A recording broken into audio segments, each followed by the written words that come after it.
live on this. Hi, everyone. We're live. I'm reading Terra Ignota, and I also, like our alien visitor of the year 2455, hate distance and time and death. These things should be warred against with all human vigor and inhuman vigor if you're into that. Uh, but I'm not so far gone as to call sets inhuman. I should run a Terra Ignota game. That would be sick. Yeah, you Anyway, fucking should. I just want to point out somebody else needs to read these books. I just want to point out the remark that began this was me complaining about the fact that I have to take antacids after I eat spicy food now. Look, aging sucks. It does. Aging is, cell death is I death. detest mortality. I detest mortality. Both as a concept and as a faction in Urban Shadows. So, Yes, they're bad. They're bad. It's a bad faction. It's a bad concept. And I have more to say on it, but it would spoil an entire really excellent, really deeply weird series of sci-fi novels that everyone should be reading right now. Also, Ada Palmer, the author. Woo! All them dogs. Bam! 40 dogs. He's the bad guy. You are the bad guys. You're the worst. I cannot be stopped. Cannot be stopped. No. Killing these dogs. So many dogs. Well, that's like over over 3 years, man. How long has this channel been going on? About 3 years, man. Yeah, right? Dang. Speaking of time. Hey. Man. Wild. It's wild. So yeah, tonight's going to be a Christmas special, which you can tell because I started off the session ranting about, time, death, and distance. All very Christmas themed. Yeah. Yeah, very Christmas themed. Apollo, Hades, and Poseidon. Time, death, and distance. Apollo, who ever leads men on ships, so on and so forth. But we're not going to be worrying about those guys today. We're not concerned with the Greeks today. Well, kind of. No, not really. We are in this session going to be far more concerned with a different world than our own. I should probably actually introduce the channel. That's something I can do while Bedlam's gone. Let me do that. Hi. And Hazma Stella, because you have the honor of bringing about the start. Of Hasmus. Repent, sinners, it's Hasmus. Fuck. Yeah, so hi, welcome. We're live from the apocalypse. Repent. This is Hasmus. This is our end of year celebration of gaming where we run 12 or more games in 12 or more days in order to do a big fundraising push for whoever we are raising money for at the moment. That is Medical Aid for Palestinians, which is a very good cause to which you should donate money. Donating money gets you certain stuff. Donating money, for example, if you wanted to donate $10, you can get somebody on this channel. Oh, wait, it was 15? It was 15.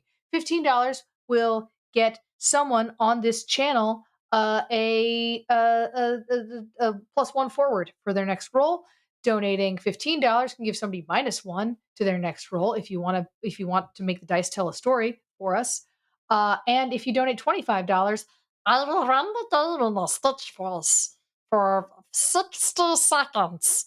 You won't get another deal like that anywhere else because everywhere else is too boring. So,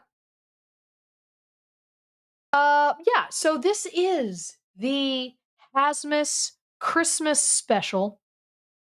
It's opening up Hasmus. This is the Thy Kingdom Come Christmas special. Y'all, let me start over. Hold on. Welcome to the Thy Kingdom Comes Christmas special, where we are casting ourselves into a future that is not in any way, shape, or form set in stone for our young heroes. But this is going to be 10 years into the future, a possible future, one of many possible futures, depending on if and how badly they win.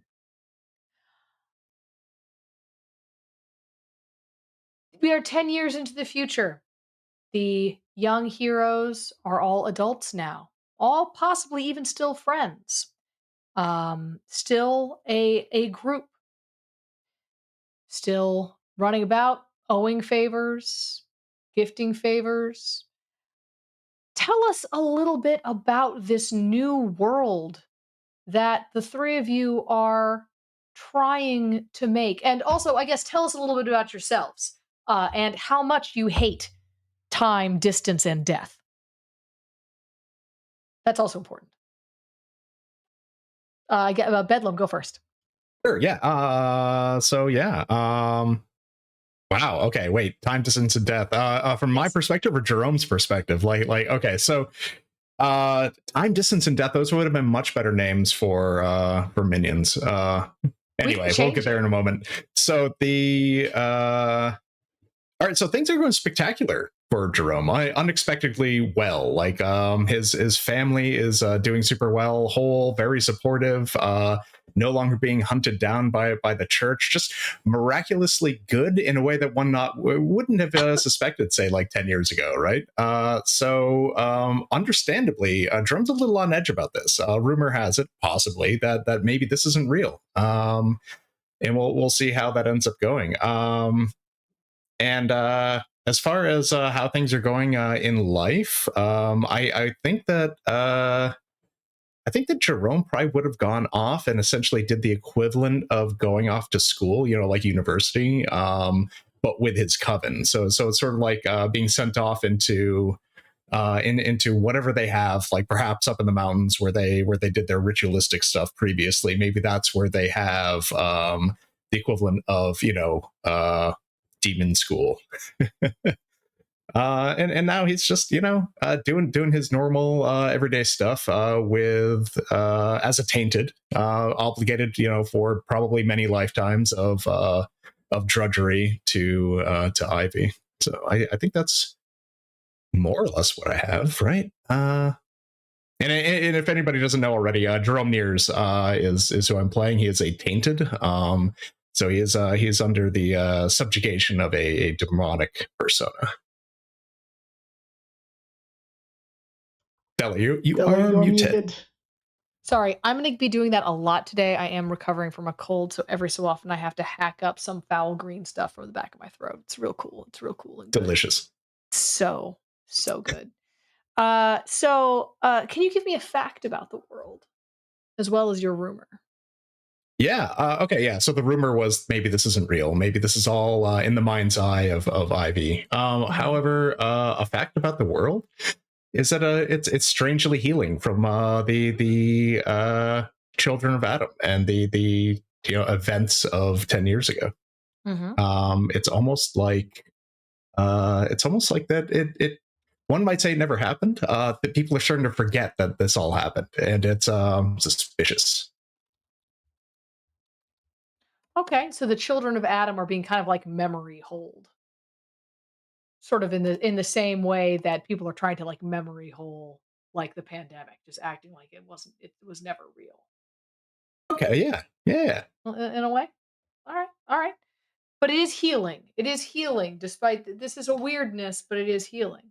Yeah, we'll say at a suspiciously good rate. Excellent. Okay, Brendan, tell us a little bit about yourself. Tell us about your character. Give us a fact and a rumor, and explain how much you hate distance, time, and death. Oh boy. Well, in this TED Talk, I will. Hey everybody. I'm Brendan. He, him, and I am playing Sefer, they, them, using the Vessel playbook. Uh, Formerly teenaged homunculus. Really going through it. They are now a young adult, a new adult, homunculus. and I think just figuring things out on their own. I think maybe kind of has spent some time actually kind of going to the wastes, being away from people, Frankenstein style, but periodically coming back. Um, as they have changed. They're very similar in some ways, very different than others. In some ways, they are now closer to humanity than they were before, while in other ways they are still stranger. Um, I think uh, I think a fact about the world is that um, homuncular electronics are more present than they were previously. Um, the ban on the technologies has been gradually eroding over the past 10 years. They are just much more around in various forms. Um, the rumor, I think, is that in concert with this is that there have been some rumors that with the proliferation of homuncular electronics that uh, there have been groups that have been experimenting with trying to create new full-fledged homunculi. Mm, Which Sefer's generally okay with the former, has very mixed feelings about the latter. fantastic. Very, very interesting. All right. JD, tell us all about it.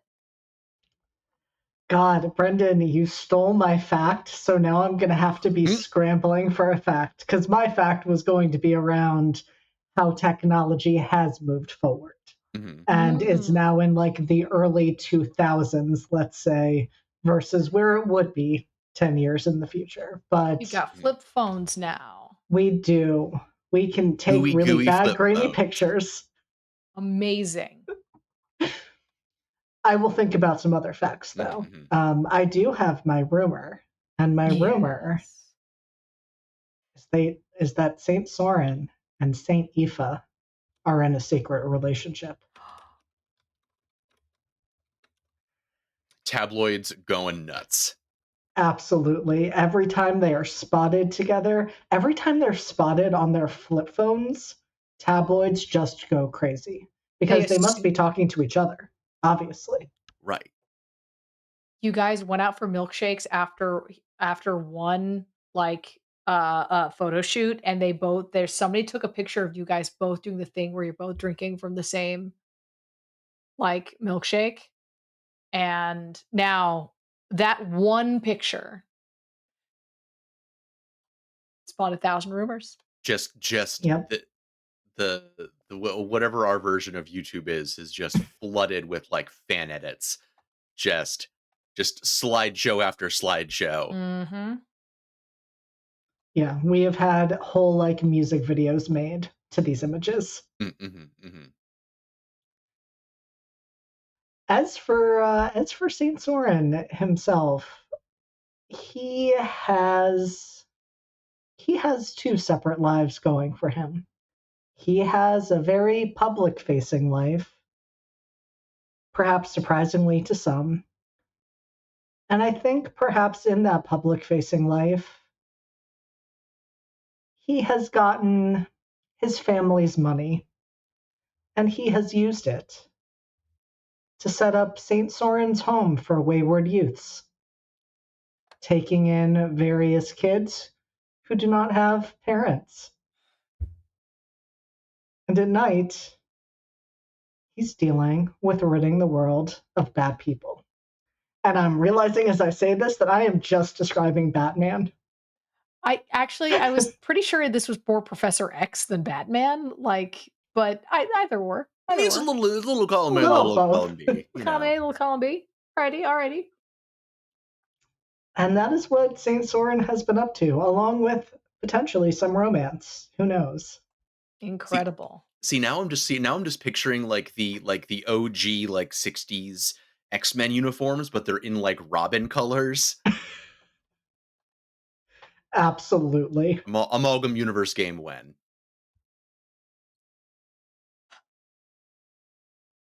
There have been talk. Well, there have been drunken shouts, but we'll see. Mhm. Okay, so all that said, you guys, the three of you are. Where would you guys meet if you were meeting up? If the three of you at your various stages of life were, I assume you guys keep in touch at least a little bit. You guys are all going to be in the same place. Where would that place be if you all were going to kind of meet? I mean, I would suggest the Morningstar Diner. Like back in town. I assume we haven't gone too far. I know Jerome has come back from where he went to school with his coven and everything. He's back in town now, doing his work as usual, diligently making his way up through the middle management ladder of this demonic hierarchy. So yeah, I think he would have suggested Morningstar. That sounds like a perfect place. You guys, one of the consequences of this world of the past 10 years is that the supernatural in general is more accepted. You'll still sometimes get a strange look from someone, but you're not getting any more like active, like the fear is gone. Um and the a lot of the upset is gone. You are full citizens with full legal rights, so on and so forth. The war against you has been crushed.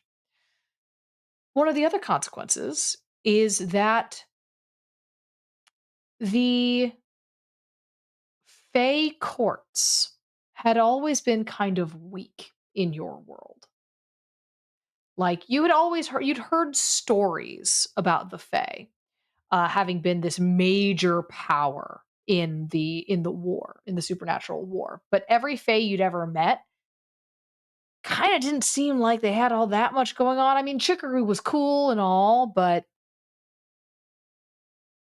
one of the consequences of your actions was that at a certain point, the Bright reopened and there was suddenly access to the Fae. There were more, now there's just more of them, and there's more power. You all receive a message from the Queen of Bright Gates, Queen Chicory St. Bride, asking you to meet her at the Morningstar Diner.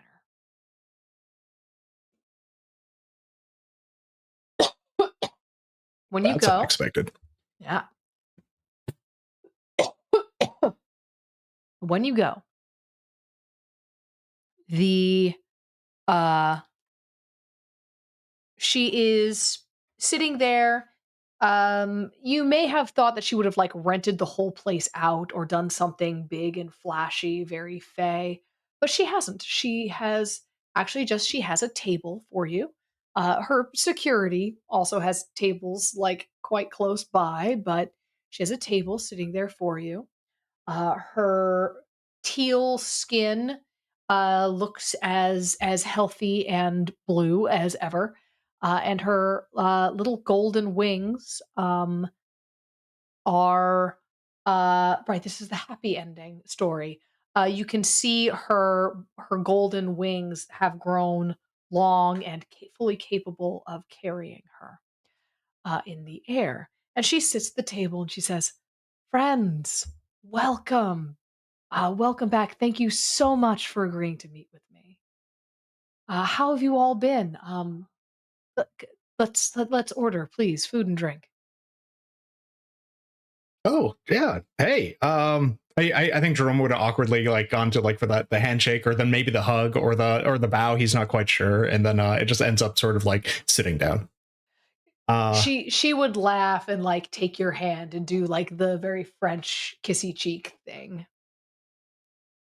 And Jerome would have leaned into that and like yeah followed through and then sat down. Yeah, doing great, doing great. It's wonderful, wonderful to hear. And Soren, are the rumors true? Dare I ask? Well, that would depend on which rumors you are speaking of there. Are you and Eva an item? Well, a gentleman never tells. Oh, I see. I see. We're a gentleman now. Well, that's fine. That's fine. And Sefer, so wonderful to see you again.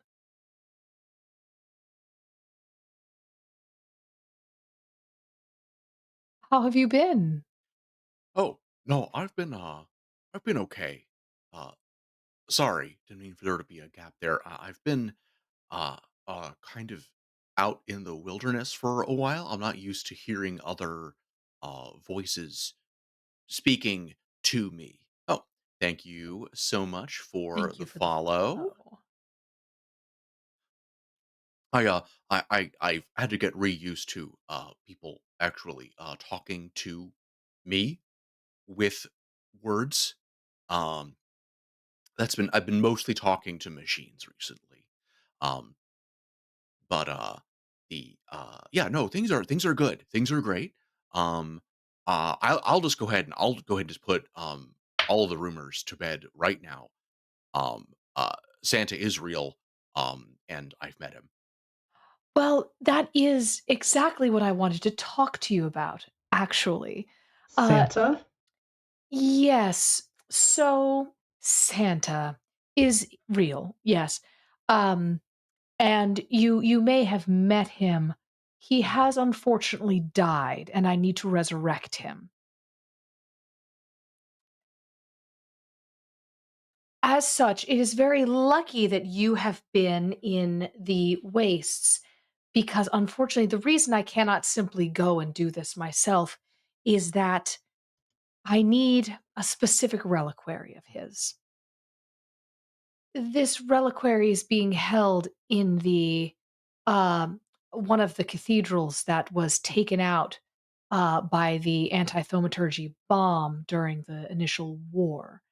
So, in the anti magic radiation poisoned land, I cannot exist.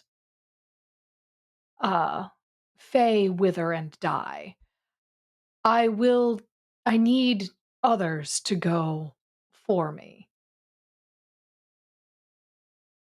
You three have proven yourselves to be extraordinarily talented dealing with both magic and not magic. I very much need you to go steal a reliquary for me. Hold on, steal?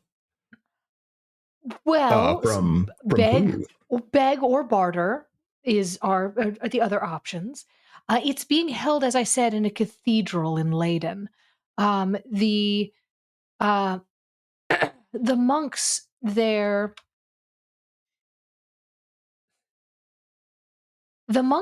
don't really know much about what's been happening the last 300 years. They are set in their ways and disinterested in communicating much with the outside world at all. As much as I would like to blame this on, supernatural bigotry, I think actually they're just backwards. I think it's that I am modern at all. Um, I can send you a map of the cathedral. I can let you know what I know about uh, the layout, but we need this, and we need this before the 25th. Of course, it wouldn't be Christmas without Well, Santa. really before the 24th, if I'm being honest. Yeah. Okay. So this is when you said it was a bombed out church. But there's monks living there, and they have this reliquary. Do they know what has happened to Santa? Do a history roll. Do a history roll Can for do. this. This is just going to be a mind roll, sort of a general knowledge roll. Anybody can do this. Yeah, that's a 9. That's a 5. -1's actually, so 8. Oh, yeah, never mind. 8, a 5, and I got a 7. a 7. Okay. So Soren, you this is one of those things you're sitting there like, those are all words. Some of those Yep. words might be in the Bible. Yeah. Okay. Uh Makes sense. Makes sense. Stealing Highly Santa's biblical, bones. It's highly fine. biblical. Yep, yep. highly biblical. The other two of you are are like reaching back into like your history classes. You know that the anti-magic bombs that were used to take out some of the original Homic electronic factories, well, not so much to take out the factories, but to take out the beings guarding the factories. Um, the Leyden, you know this, Leyden was a hotbed of Homic electronic activity. So it was one of the hottest fighting that happened during the Last Crusade. The anti-magic bombs that were dropped were just that. They were anti-magic, and they essentially put out an anti-magic field that suppresses dramatically all magic in a region. So the church could be actually bombed out, but it could also be still standing. Some buildings in there are in fact all still standing. Um, the issue is these areas are not friendly to especially creatures of pure magic like Fae. Um, That all makes sense. And I think Jerome will realize his misstep in saying and thinking that it actually had been bombed out, even though he knew this. But he chooses not to recover. He just goes along with it. It's Yeah. like, oh well, okay. Yeah. No, she says the one thing she says is we have satellite imagery that shows that the church was damaged. We are pretty sure that many of the underground structures of the church either no longer exist or have been significantly altered. Uh, However, great care has been taken to maintain the aerial structure of the church. Um, Here's a freebie: all cathedrals are built like crosses. Uh, so to resemble crosses from the air. So she does this. Somebody else had asked a question. Was it? Do they know that they have? Oh yeah, I think I had said that. Do they know Santa has died? They won't speak to me. It's possible you could explain this to them. Again, I say I need you to steal a relic because I just feel like that's the best way to start any conversation. I've got to be honest. So I need you to steal something for me. But I if agree. I just need the relic. I just need the reliquary. Really the relic, not the reliquary. Though if it's made of iron, please just bring me the relic. Cannot touch that anymore. Um the Jesus went willingly to the cross. So just saying. You say Jesus looks down, it's a constant reminder. Yeah. He went there willingly. He walked up. He that was a whole thing. Uh anyway, my brain has been just boiling in weird theology. This book series is too fucking bizarre. Anyway, so if you can buy it, if you can tempt them with a bribe, I can authorize names a number. Imagine a big number. I can authorize a large amount of money to try to bribe these people. But you are dealing with zealots. Well, I have my doubts of how bribable they will be, how would especially in they terms feel of about a parting with saint? boundaries. I think they might really love that, Soren. Well, I mean, I think Please it might don't depend. But trade maybe. them. Oh, so yeah, that's where I was going. Ah, see. Oh, you got there. You're ahead of me. Oh, I'm you got to the sorry. punchline before I did. Oh. I'm sorry. It's gonna be a problem of wandering in wastelands. Yeah, I think it's kind of really affected my comedic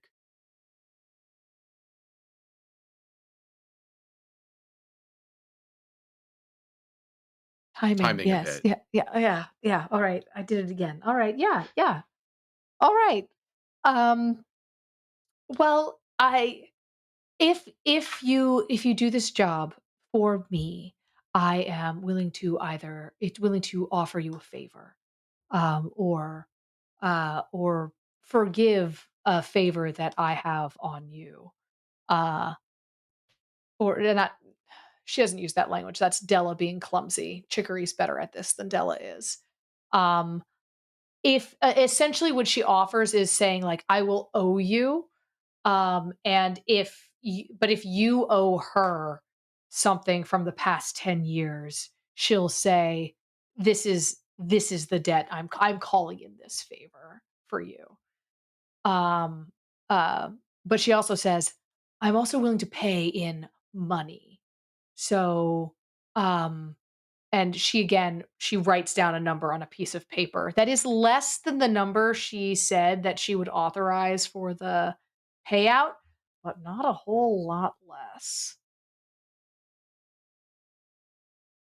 Um, and she says that if you succeed, money and a favor.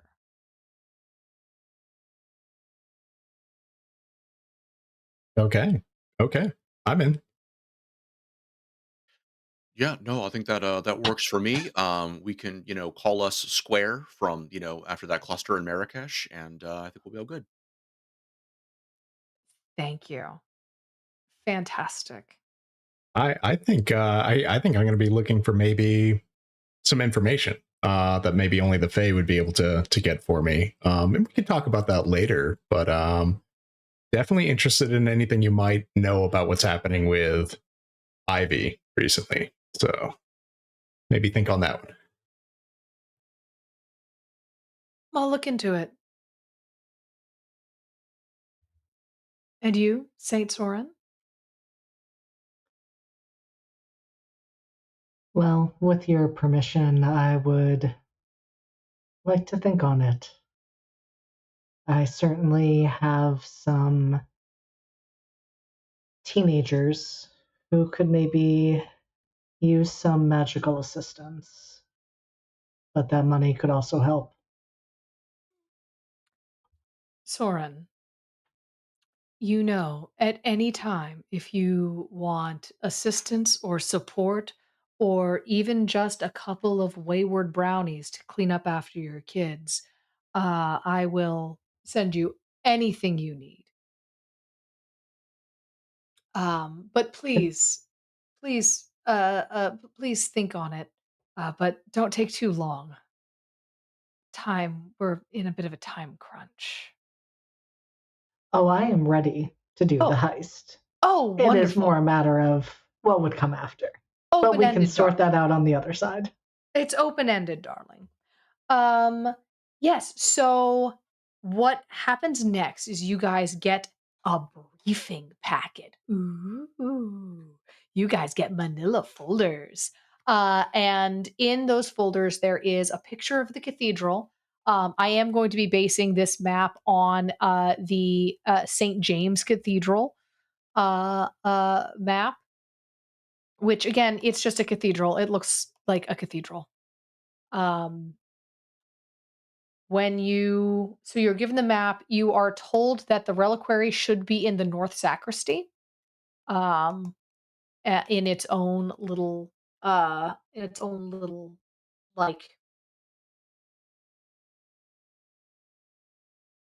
it's not an altar, but its own uh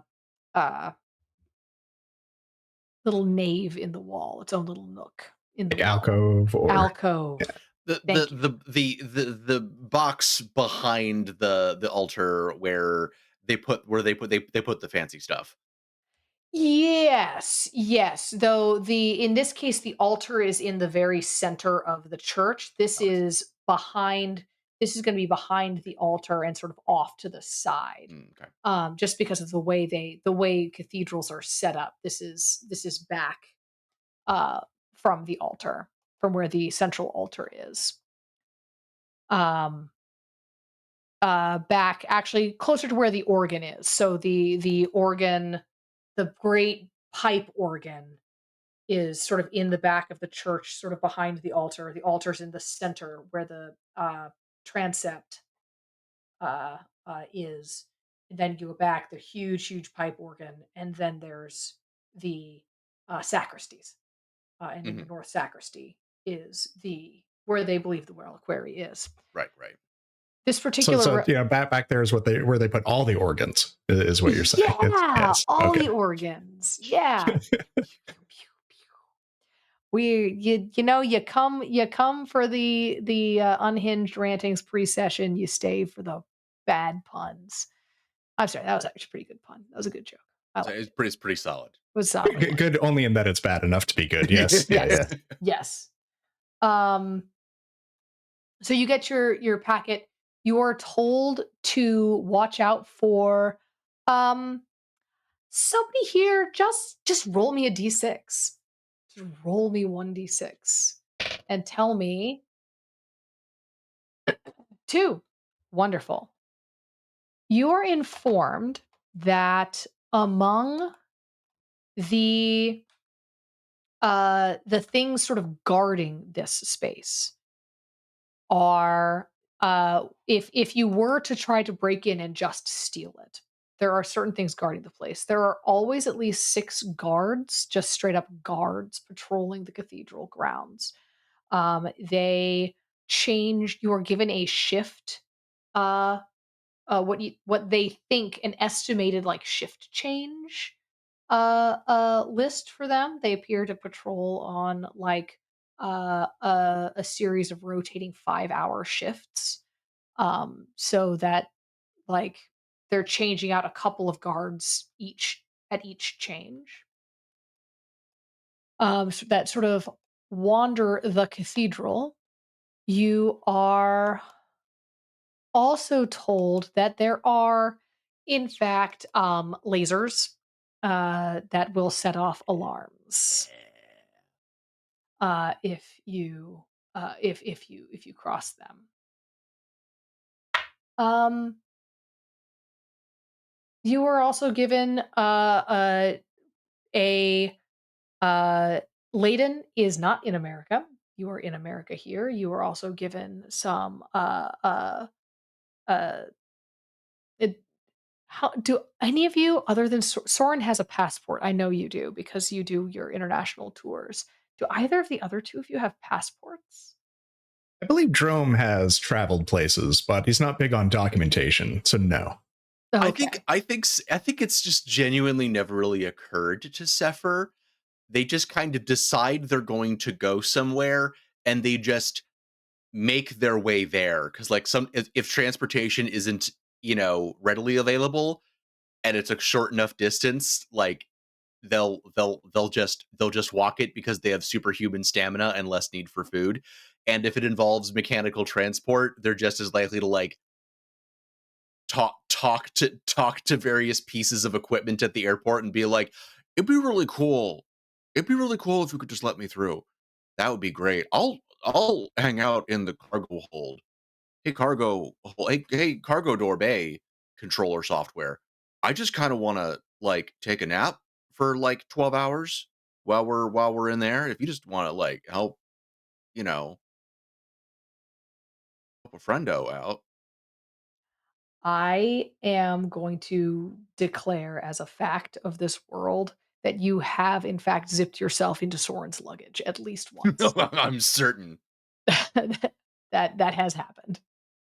Like a homuncula hitchhiker of some sort. It's like What is an open question is, did Sora know about this beforehand or not? Absolutely not. And I like to imagine that Soren, like with his blood of 3, just like lifted up the bag like it was nothing, even though the dimensions had dramatically changed and the weight had dramatically changed. Yeah. And then was Everyone very confused when Yeah. it started moving.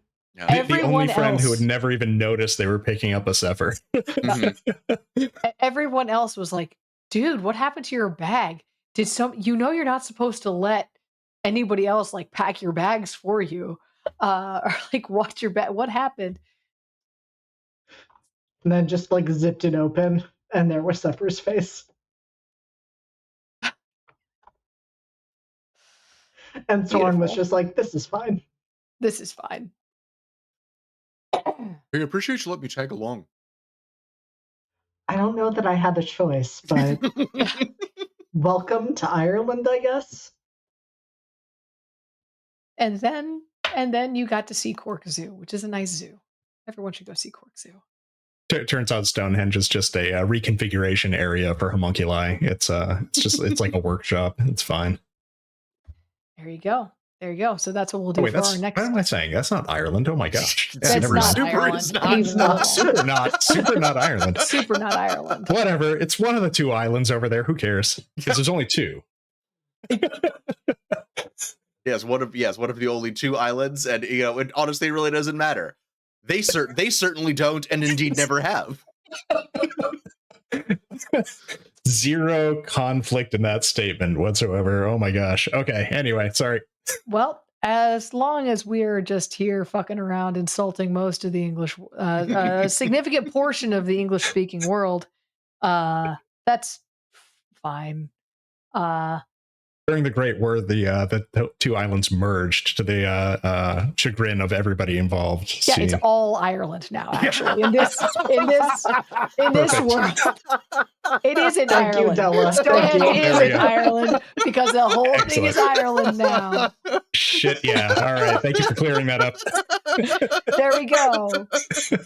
That's a statement that's not going to make anybody mad either. No. Okay. All right. Now that everyone's got anyway, moving on. So yeah, you were given this information. You were also given some information about the clergy there. You know, it is held by a bishop. Bishop we're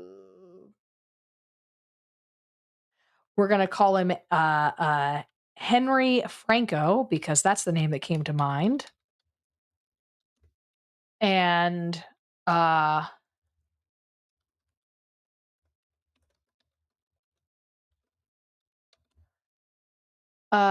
and you have some contact information. You have some like contact information for him. Like you have a phone number.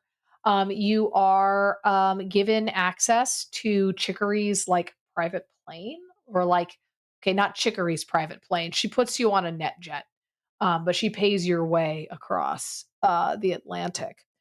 What do you all do to prepare? How do you want to approach this? As you sit around one another on a fancy private plane.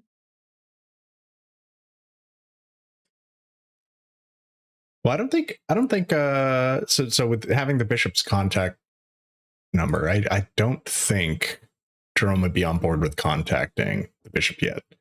Right? Because we have to go there to get this thing regardless, right? Maybe we don't want to let them know we're coming until we can get there and actually talk to them face to face. How does this bishop relate to the monks that are very backward? He would be like the essentially like the leader of the order. Okay. I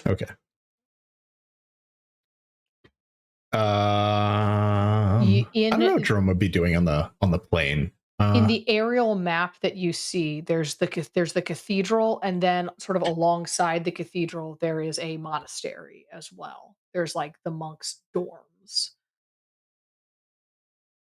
Okay.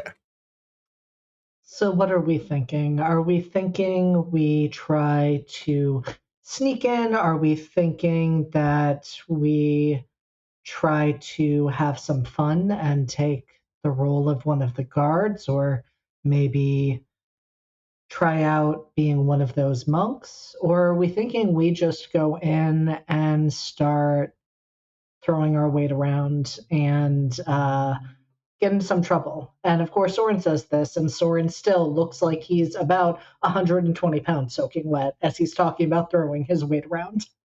Yet we've all seen Soren in Yeah, I was going to say, action, in fairness, like Sefer has absolutely Sefer has seen like the van art shit from the end of season 1. So, Listen, you uh, suplex one guard, and like everyone just has this image of you. It's fine. You tore a werewolf's head clean off. I sure did. That's also fine. I do saw want you that put your spray. I hand do right want through that somebody airbrushed. once. Yeah. Oh man. So, okay, all right, yeah. I mean, or maybe it's a misunderstanding. You know, maybe they just don't know what's going on, and they'd be perfectly happy handing it over for the good of the children for Christmas, right? So like For the children. for the children.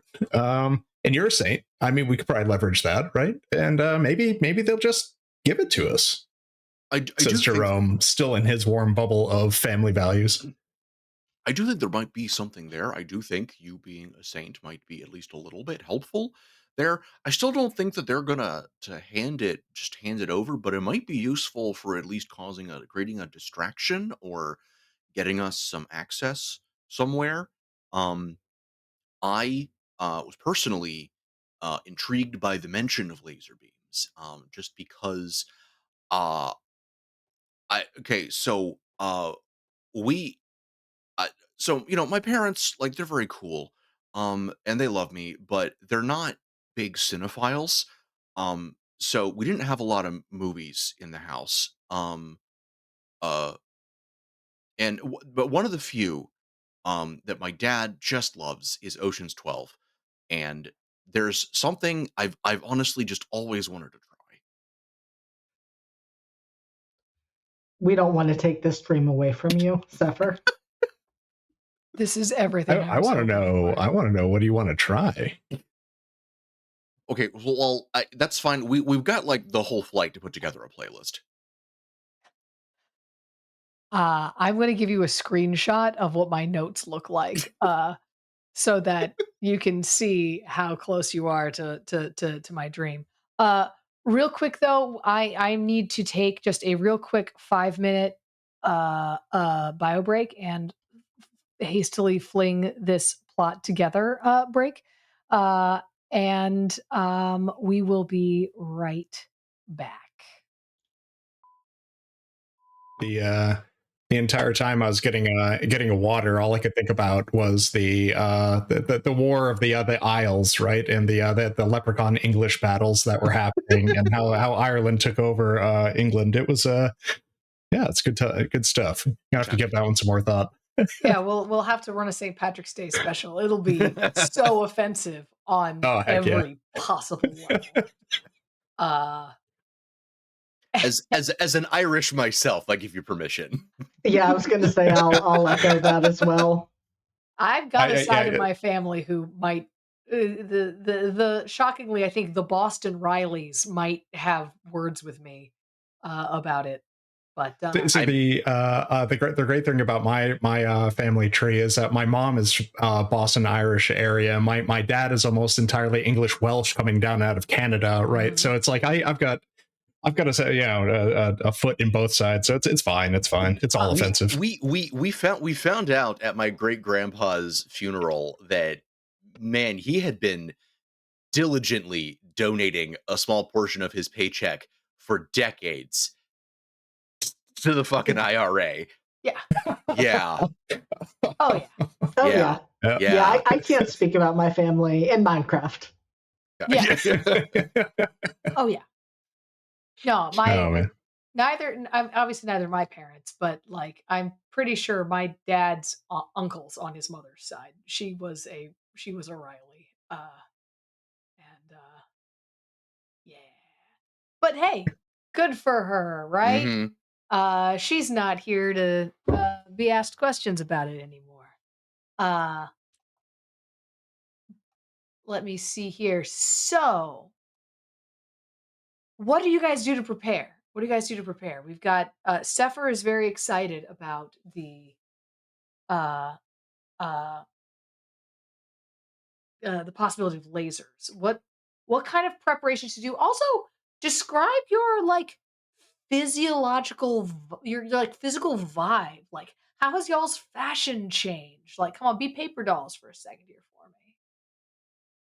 Like, as you guys, we're doing a slow motion sequence of our main characters, our heist team. If you're heisting it, I don't know why you wouldn't heist it, but if you don't want to heist it, you don't have to. I'm not saying you gotta. But we're watching our team get onto the airplane. What do we see? Uh, yeah, I'll go first just because Jerome's I think style is going to be a little simpler. Like I was saying before, he's sure he's in this demonic hierarchy, but he dresses like middle management, right? Like he's really working his way up to mediocrity here because it turns out that uh, b- b- uh pain and bad things in your life are what drive you forward to something better, and he's had such a good family life that he just doesn't strive for more. However, he does have these three minions that he has now, working his way into middle management, Cheery, Leary, and Sneery. And they're helping him along with the bags, getting onto the plane. And he's just in kind of a pretty plain, low cost kind of suit, plain white button up shirt, terrible tie. I don't just like does not give a whole lot of thought to it, just dresses the way that he thinks he's supposed to. And Ivy doesn't really care. Ivy gives no thoughts to this whatsoever. This is not what I think Ivy tends to see when she sees Jerome. So this is this is just where he ended up, and nobody's really told him how bad his taste is yet. So he's 24 years old and just making decisions. So, but his Yes. parents support him throughout. I feel like your dad every so often like makes a comment about Birkenstocks and socks to you, and it goes straight over your Oh no, Jerome is not even that adventurous. Are you kidding me? head. They're like just bad, like Docker. No, wait. Who makes middle of the road shoes? I don't even know. But yeah, Yeah. Yep. They're the Payless shoe source version there we go. of Perfect. of everything. Which there's nothing wrong with that. You're learning. It's good. How about Sefer? How's Sefer doing when Sefer rocks up to the plane? What's Sefer wearing? So I think Sever dresses, for the most part, surprisingly similar, just because they tend to go with um, sort of function over form, and obviously they need to shop big and tall, even a little bit more so than they used to. I don't think that they have actually like ever grown to like full homunculus proportions, but they were already long and they have only become longer. Um, so very similar to before, except they are into hats now. They are a hat homunculus now. Um, so all in all, I think their vibe is kind of like um looming homeless Indiana Jones. So at night you look like the Hat Man. Yes, If precisely. if people see you at night, they think they have abused non-prescription medication. Yes, 100%. Yeah. Uh, I'd yeah. like to say that when you said you hadn't even grown to full homunculi proportions yet, like I'm now picturing that a full grown homunculi is like the Iron Giant. Like it's Uh, just yeah. A full This is what they were. it was established like very, very early on. God, what is time now? Like super duper early on. I think we established that full homunculi are like 8 feet tall. yeah, yeah. Got it. They full homunculi were 8 to 10 feet tall and fully capable of just pitching a car down the street. Yeah. So Whereas less Sefer is hanging out at just like a cool, a very nice, let's call it 6'9". 6'9". You're getting scouted by the NBA, Yeah. but uh you're tall, but you're like extremely tall for a human, Yeah. not tall for a homunculus. Yeah. Yeah. Um They do, and it's a bit more noticeable now also, I think, because Sefer doesn't really, I think just because of, we're going to assume generally good ending to Mhm. the main game. Mhm. Uh, Sefer doesn't really conceal their nature quite as much as they used to. So they don't stoop, they don't hunch Hmm. like they used to by default. They can when they need to. I have a move for it. Basically, if, when I took the move among the sheep. So if they need to uh, um, become less conspicuous, they can still stoop and hunch and contract and scrunch. But they know that they let it hang out more. So so they stand up taller, which on top of also just generally having grown makes the effect much more. Uh, and for that reason, also they're generally odd and lengthy proportions are a bit more Mhm. obvious as well. Mhm. Is Sever still rocking the Columbo style trench coat as well with I this? think it's the same coat. It looks a lot shorter on you You now. so here's the thing, you joke about that. I actually like my leather, like my brown like leather bomber jacket that I wear sometimes, especially in the wintertime. I have no joke had that for like 21 years at this point. I got that when I was like a senior in high school. Mhm. And I'm still rocking that shit at like 36. I, I, I I'm just saying, I'd like to, now that you're like that tall and you're rocking the hat and the trench coat, I want to see Sefer in like a Van Helsing role, like Mhm. homunculi vampire hunter. I could, like, this would be amazing. I That's love almost that. it's almost kind of what they're doing, except that they're being like Sefer, irresponsible alchemist hunter. Yep. Nice. Yep. Uh It's like, hey, I heard that you have been carelessly and thoughtlessly creating life from the immateria. Um, I I have thoughts. so you're the FDA for for homunculus electronics. hmm Or the I'm sorry, the what's the consumer safety Yeah, there we go. Yeah. consumer safety commission. How about you, Soren? Still rocking the goth look? I think Soren has kind of fully leaned into the goth look at this point, except that he is except that it's not absolute. Like I imagine what we actually see for Soren is as he is getting on this jet, he is in like all black bondage pants, leather jacket, fishnet shirt underneath, all of that. Got to have some eyeliner on, black nails, everything that he wasn't allowed to do while he was growing up, but started getting to experiment with as well, everything went to hell. And so now he dresses like that, both because he can and because it's easier to hide the bloodstains. But as we see him on the jet, he has brought like a giant bag with him, and there are clothes for everything. Like there are clothes for going out to dinner, there are clothes for important meetings, there is well tailored but casual clothes, and they are in a variety of colors. So he is kind of looking at his wardrobe as everyone is talking, trying to figure out which outfit or outfits will be the best fit for the plan that they are about to implement and the image that he is looking to present. Quick question: Does Soren have groupies? I feel like Soren might actually have groupies that Oh, just Oh, yeah. pop up and like follow him or follow them around. Like, yeah, yeah, okay, Soren has okay. groups. Roll for groupies. Roll, yeah, make a what do I want to call this? I'm gonna call this a heart roll. A heart roll, cool. Yeah, give me a heart roll for groupies. Okay, that was a 6 and a 5. What is my heart? Oh, My heart is a 0. okay. So that is So an that's 11. still an 11. Yeah. So you get to the airport. Your publicist like leaked that you were going to be at this airport at this plane, and so yeah, that people are there's just people at the airport. We love you, I was actually Uh, just picturing that, like, now in Hot Topics, like, there is, like, a large picture of, like, Soren from his own, like, black nail polish endorsement deal.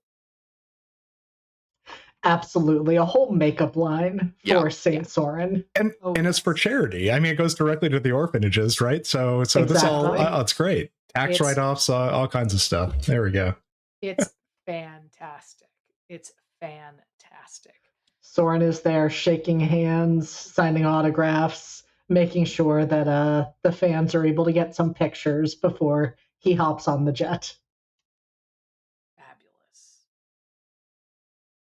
I So, think, Sefer following behind, periodically, like, shakes hands with some of the people who are, like, reaching out, grasping for Soren, and the people are just sort of terrified by this, like, large hand that just kind of, like, shakes them out of nowhere.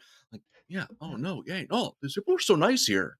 you fully shake someone's, like, whole arm at one point, like, just their whole, like In the your hand is tabloids, big enough. there's Yeah. questions as to whether or not they have a new bodyguard. Like, Yeah. who's this new bodyguard, and where'd they get that hat? Mhm. Yeah. Mhm. Um, fantastic. Excuse me. So you guys get on the plane. Plane takes off. It's a longish flight, about 7 hours. You'll be landing in a small airport outside of Leyden. Um,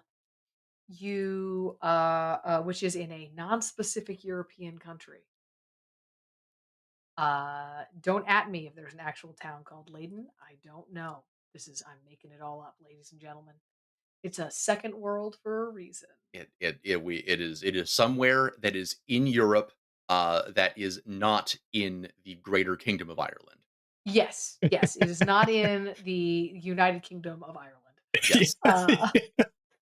Uh, uh, I mean, we've already covered. There's been some reorganization potentially of these countries, anyhow. So so yeah, it's who knows. The only country we've known for sure so far has been the divinely granted states of America. Uh, as so when you guys are up in the air, what's the plan? What are you guys thinking? How you guys want to approach this?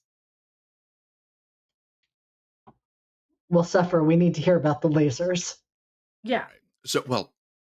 Alright. So, uh, the best thing that I can think of right now is, like, if you can if you're able to stage something of a maybe okay, alright, so I've been rewatching Ocean's 12, on loop, for most of the last, 48 hours. Honestly, even before, Chicory, called us, so that was kind of a just kind of a nice little, serendipitous moment there. Um, so what I'm thinking is, so Soren, you being an actual living saint, can maybe go and talk to them about seeing the dead saint, and so we can go and maybe somehow we're in your like entourage, um, and you can go walk around and maybe you have a better chance than anybody else of being able to try and like get a tour or to um commune with the bones or to get or honestly just to get some of the myrrh, just to get some of the good saintly bone juice. um it is like honestly that's all honestly this is actually it's not the first time I've actually had to deal with like the weird relic trade.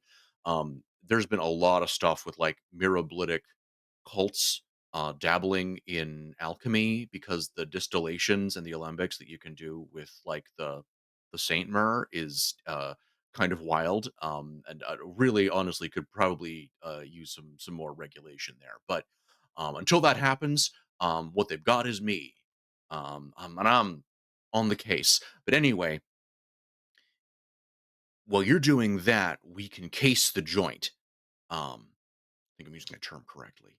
um and I can maybe get a chance to talk to the lasers, talk to the security system, just to kind of, introduce myself, make friends, you know, um, see if they'd be interested in, letting some friends come have like a sleepover later, you know. Um, and then push come to shove, like if they're not feeling super cooperative, um, if you guys can deal with the guards, then I uh can do a laser dance. I mean, I think that's pretty reasonable. Like that entourage idea. I have a actually happen to have my clipboard here with me, and I feel like I could be the scheduling assistant or whatever for Saint Oh, Soren. absolutely. I do actually want to compliment you on your truly just scientifically awful tie.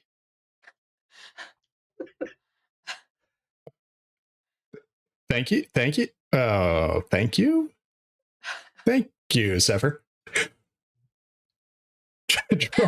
Jerome kind of loosens the tie, like. No, I'm it, just. Oh, it completes the I outfit. assumed you wore it for the role. I assumed this was like part of your legend. Yeah, yeah. Jerome realizing he hadn't really given it that much thought, and but yeah. Totally, just kind of pulls the whole look together. It does. It's impressive. Okay. All right. Moving on from that. Oh yeah, I don't even know. Jerome is definitely caught. Is a little embarrassed and a little caught aback. Uh, but anyway, yeah. So you think if we could get inside, then you could talk with the lasers, and clearly, like maybe they will just hand over the reliquary, or at least the relic itself.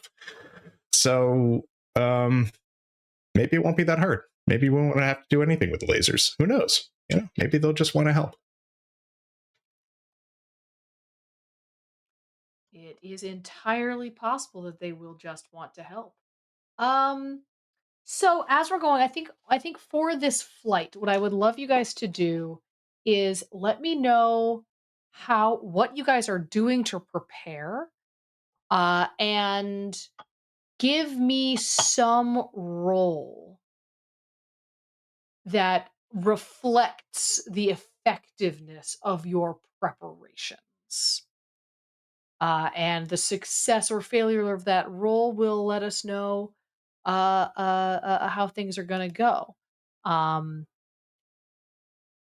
uh, I can allow you to, for example, if you are calling for assistance, you can do that. Is your entourage with you, Bedlam? Heck yeah. All Which is now right. by extension going to be basically Soren's entourage, right? This is but yeah, my little folks, my little guys here, Cheery, Leary, and Sneery, they are my minions. And given to me by Ivy as a sort of a promotion package within middle management. And it's great. They are gargoyle-esque. They are not people looking really at all, but they are humanoid, small, maybe 3 feet or so tall, and just kind of hideous, really, like semi kind of stone looking, or maybe they just make those faces all the time. Who knows? So yeah. I'm imagining Pain and Panic from Hercules, the Disney Right. Hercules. Yeah, I do recall. Yeah, I never saw that movie, but I do remember those two characters popping up here and there. Yeah. Yeah, Okay. Could yeah. do. Could do. All right, all right. Wasn't? Didn't they have two like different shapes? Was one of them like heavier What? set and one really skinny? Is that what I'm thinking of? Okay. Yes, All right. classic henchman, classic I henchman think vibes. Cheery, Leary, and Sneery should kind of personify their names. Cheery is grotesquely smiling. Leary is that you don't really want to think about what they might be thinking about while they look at you, and then Yeah. Sneery is just like fed up with all of it. So, Yep. yeah. So All right. they are here. They are here. They're doing little things, and I think what Jerome's going to do to prepare is try and organize his minions and try to get as much from Soren as possible to understand the sort of like day-to-day tasking that an assistant might have, to basically do the try to appear to be as effective as possible, or as passing scrutiny as being a an assistant. And I'd like to use "Don't Look at Me," which allows me to, when misleading, somebody roll with heart instead of mine. So that's what I'd like to do. I will allow you to do that. So you are preparing. You are essentially preparing this role. Yes. Wow, dice went everywhere. Here, give me a moment. Incredible.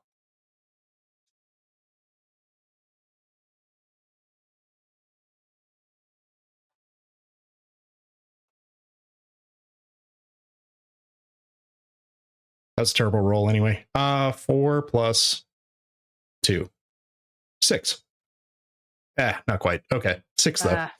6 though. So yeah, as you were preparing, the difficulty you are facing with this is that you are um the problem you're having with this specifically is that your minions are goofing off. Every time you kind of try, you sort of sitting down with Soren and you're trying to do this. Every time you sort of try to say something, get the answer to a question, one, the other, or the third of them just goes, "Yeah, boss, what do you need? What do you want us to do, man? I'm bored of this place. You bring a coloring book. You bring a coloring book or something. Oh shit, this place has got a mini bar." And it's just that, like, every time you like hit like a flow state of like, okay, I think I'm into this, I think I've got my character, I think I know what I'm up to, it's that, like, you know, that interruption from So your clearly this was a new promotion for Jerome. So he's not really used to leading anyone really. So these minions are they've been around for a while. They've probably worked for a number of different people in the organization, and they know how to take advantage of a situation, just kind of do what they want. And Jerome is trying to figure out how to properly lead and discipline, but it's tough. So yeah. You've tried a couple of things, Lock, and shock, and barrel. lock, shock, and Nice. barrel is good. That's good. Damn, I'm gonna keep that for possibly less goofy villains, less goofy minions. Um, but yeah. So you are learning a lot about best practices for management, small group management, not necessarily what you were trying to learn. How about the pair of y'all? I think Soren is primarily focused on crafting the story of what is happening. So he just ran into a bunch of groupies at the airport, and he is cultivating various ye old social media type posts, letting people know that he will be traveling abroad and that he is very excited to have the opportunity to hopefully see a saintly relic. And so he is trying to craft the narrative so that when he does arrive, people will know why he is arriving, even if the news does not reach the monastery, since they are not connected into the greater world. But that is his goal, is to basically do as much as he can to get fanfare on his appearance. Huh.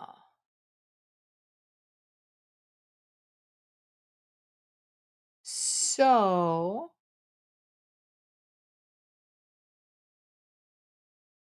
I'm gonna call that also mislead.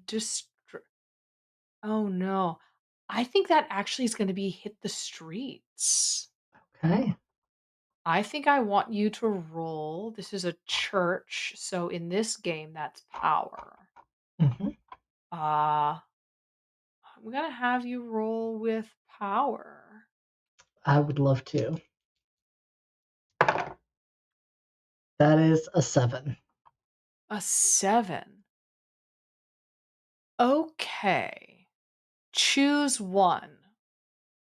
Whoever you're going to is juggling their own problems, or whatever you need is more costly than anticipated. There's a which complication do you want? Like the thing you're looking to do is to craft a narrative.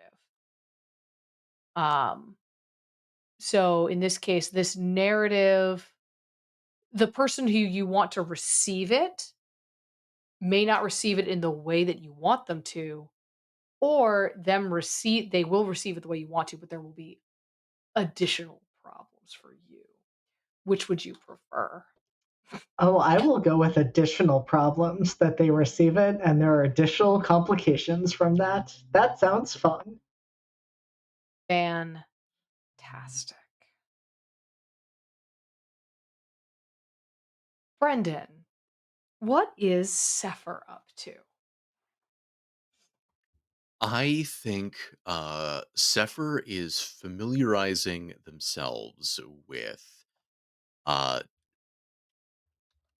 the technical specifications of various commonly used European like security contractor systems. Um, because they don't know what specific system the monastery is using. Mhm. So they're kind of trying to take a survey of some of the big names, and they are looking at the technical specifications of some. They know there's lasers, so which does narrow the range of possible systems they could be using um, from those various companies, and is basically trying to familiarize themselves with the technical specifications. Um, Basically, as one would, look up someone's dating profile before your first meetup. You know, Okay. Okay. I will I think this is just a mind roll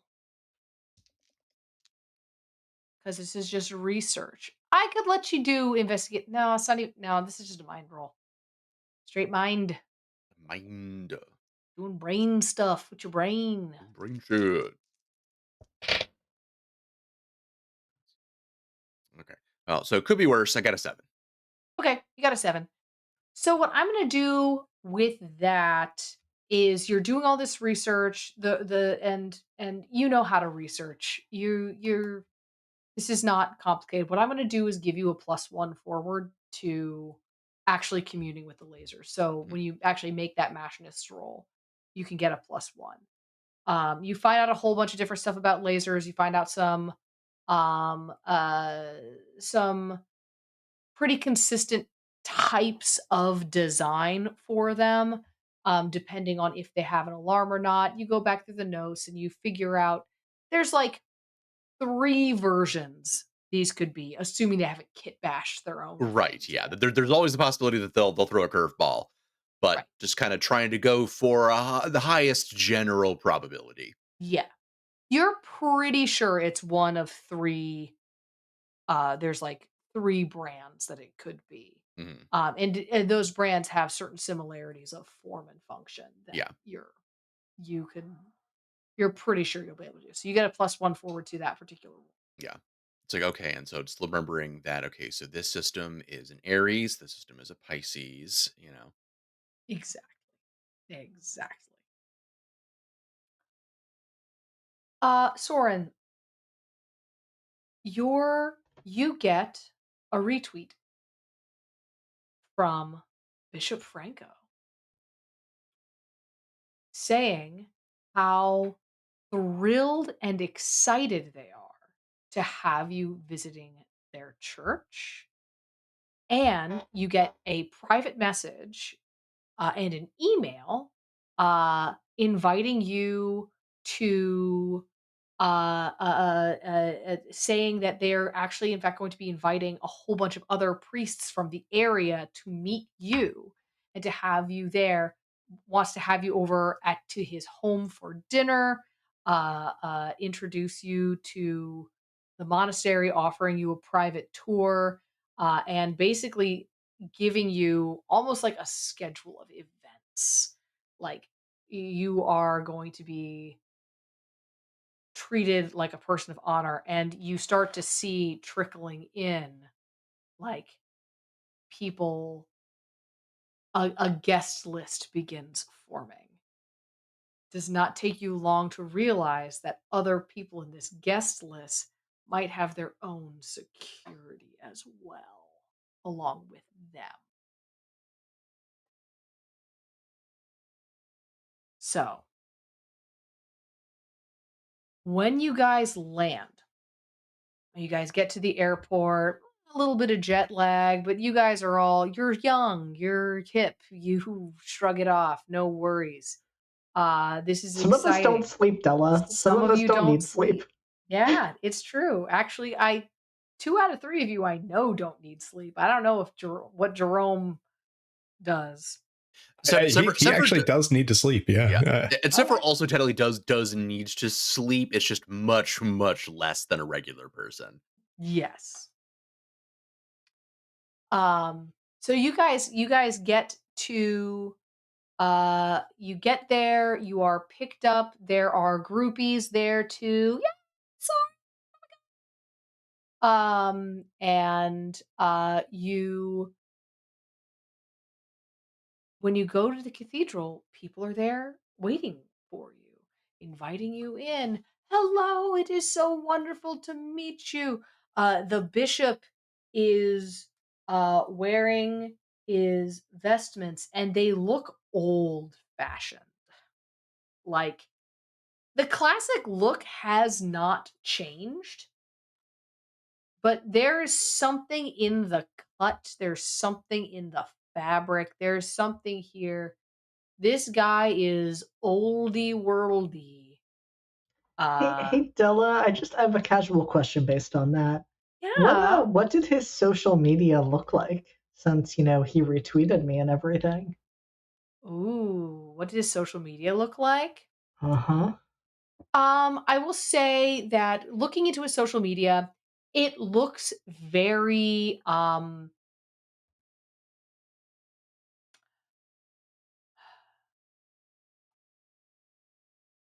older guy runs his own Twitter account. Older local celebrity runs own Twitter account. If you want more specifics than that, I will need you to figure someone out. But that's you're not getting like a ooh suspicious vibe necessarily. But you are getting that like mm, should granddad be on Twitter? He is. He's a Catholic priest, so he doesn't have any actual grandkids to tell him to not.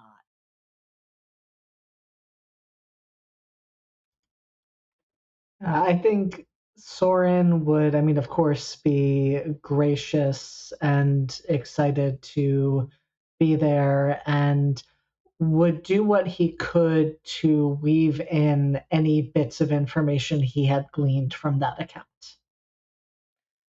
Okay. Okay. but in a very conversational way. Okay.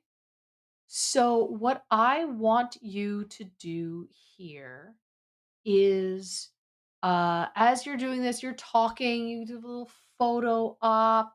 You two are kind of like picking up the bags and watching as Cheery, Leery, and Sneery like who are dressed like, you know, they look like ugly people in this case um are fumbling them around and making general nuisances of themselves in the background. He says to you, Sword, it was so wonderful to see your tweet. It's incredible, but I missed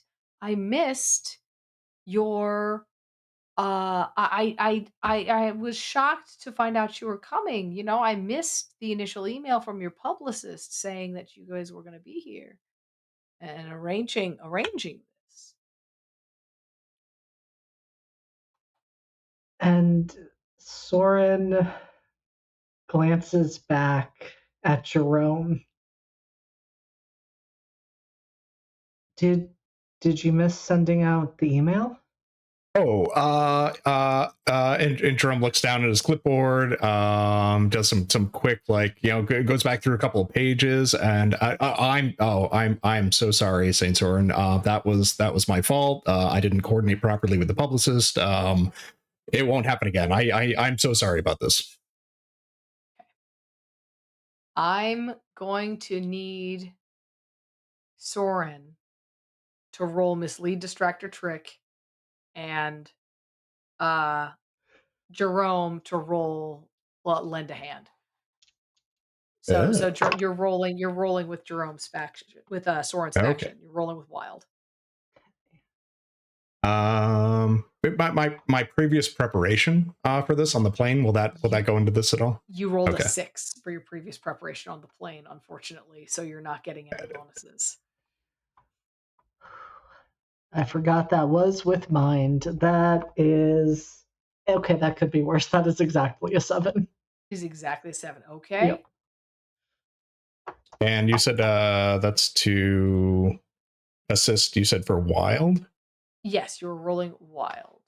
Okay, and that's only a 6, unfortunately. Okay. But you rolled a 7. So even if you had gotten a hit on that, the most you would have gotten it to would have been a 9. So it would have been sort of same outcome. So on a 7 to 9, you pick 2. You create an opportunity, expose a weakness or flaw, confuse them for some time, or avoid further entanglement. Pick 2.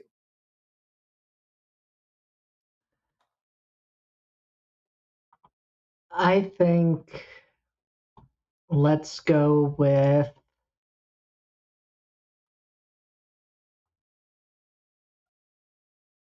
confuse them for some time and expose a weakness or flaw.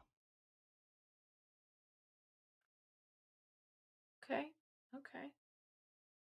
So he shakes his hand, looks at you, Bedlam, and kind of uh uh sort of gives you a look.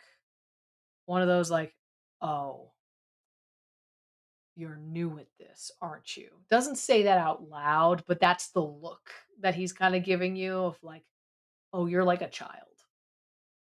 Sorry, it's the same look that Cherry, Leary, and Sneery have been giving me constantly anyway. So. Yes, actually, it's very similar, except without that look of like, "Hi, and we're gonna take advantage of it," that they always give you. Um, to you, Soren says, "I understand. I understand." He like glances back at sort of his own uh, entourage, which is like it's 2 guys also. It's like the person driving his car and a person who appears to be his secretary, who's sort of standing there, clipboard in hand as well. Says, "Some people, you keep them around because they're kind of pretty, you know." And he like just sort of like, "Ah, all right, let's go." And his uh the driver opens the door to the car. The secretary kind of runs around to open up the door for you guys. There's the bishop's car, which Soren he's inviting you to get into. And then there's another car that was clearly the one that Chicory had arranged for you guys. Do you get into the car that Chicory ordered, or do you get into the car that the bishop is inviting you into? I mean, splitting the party is always a great idea, so I would imagine we do both. That Soren gets into the bishop's car and gestures for his entourage to take the car that Chicory sent for us. That would seem like the appropriate thing to do in this scenario. It's true. Absolutely. And it's always a good idea to split the party. Absolutely. So the 2 of you get in the car. Your minions clamber into the trunk. They like it back there. They're fine. And uh, the driver looks around, is like, "What? What is he doing? Why is he?" Keeping up appearances. I I Okay, just follow that car. It's fine. It'll be fine. okay, okay. You guys are the boss. You guys are the bosses. Yeah, and you move on. Soren, you get in the car and he begins talking about the guest list of people who are coming to see you. He says that, well, you simply must. How long are you going to be in town? Soren would say that he plans to be in town for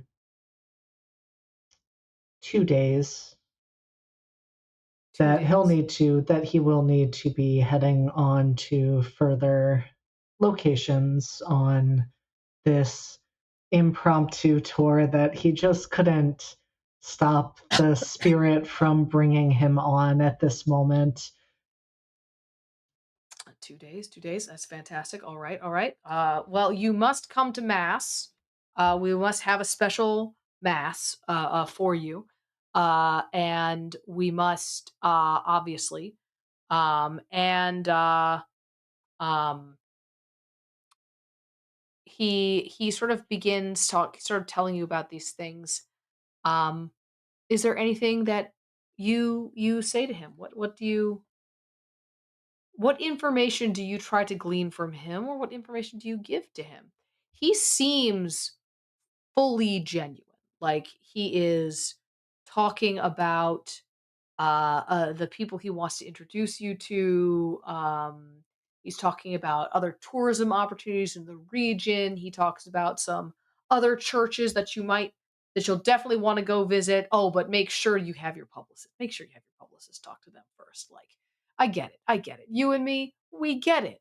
In that very like, I think I'm a celebrity. I am not in any way, shape, or form. But he's like, yeah, people like you and me, we get it. We understand how the world works. But those guys up there, they got to stick up their ass. Uh, and he's yeah, that's the vibe you get on the surface.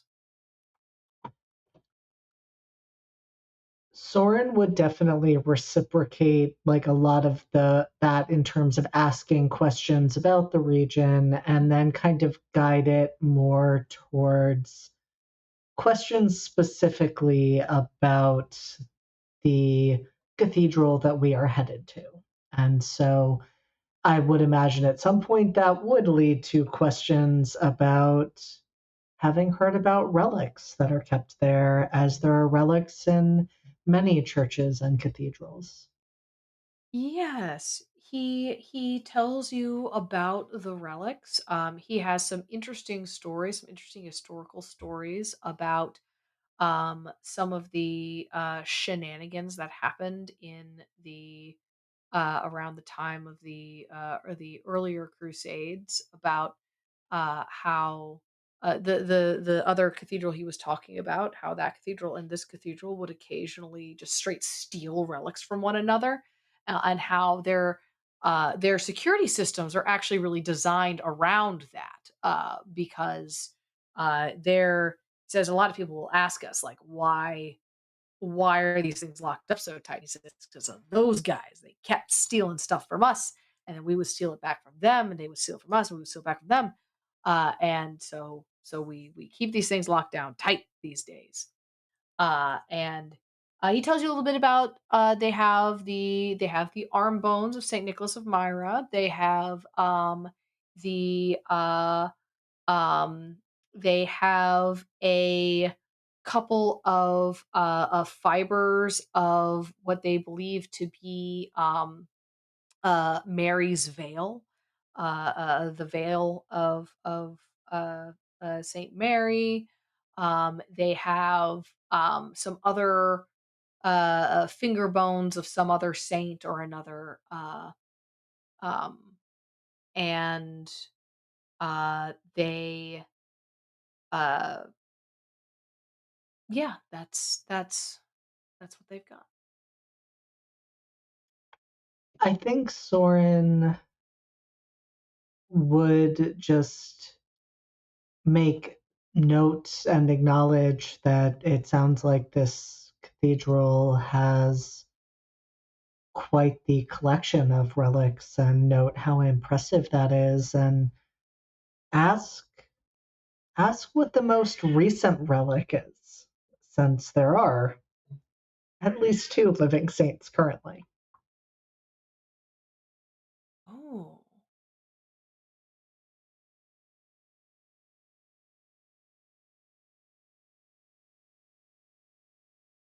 Give me a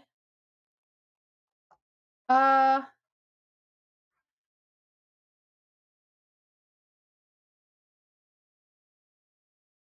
give me a heart roll That is an 8. as an 8. So I guess what is it that you are trying to express with this question? Like what do you want him to pick up on?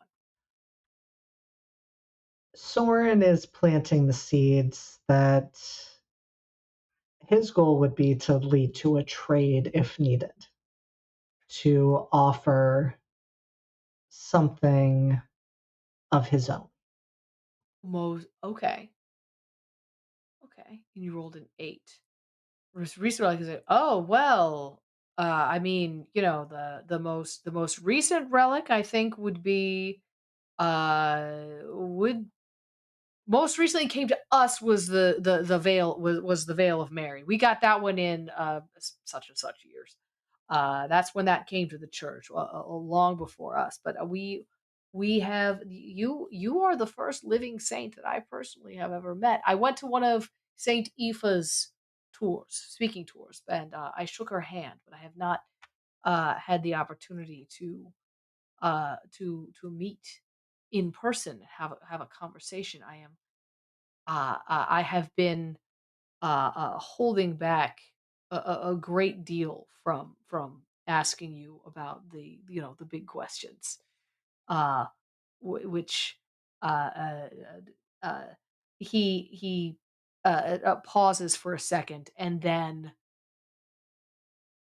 can no longer hold himself back, and then begins asking you about death, resurrection, miracles, uh, the miracles that occurred before your death, and the miracles that occurred after your death, uh, and uh, and all of this. As this conversation is happening, an interesting change begins.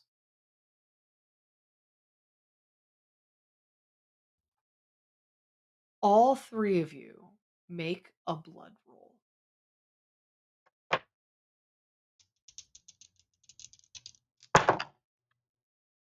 12. Okay. Blood. Where's my blood? Okay, this one. That is a 10. See, at first I thought I couldn't get away from a 6, but I in fact have a 7. So finally, Fantastic. if Jerome rolled 3 6s in a row, it'd be very appropriate though. But no, it was a 7 this time. It really would be almost too perfect. Uh, so you get that 7. You feel it. All of you feel it as you enter into the magic exclusion zone.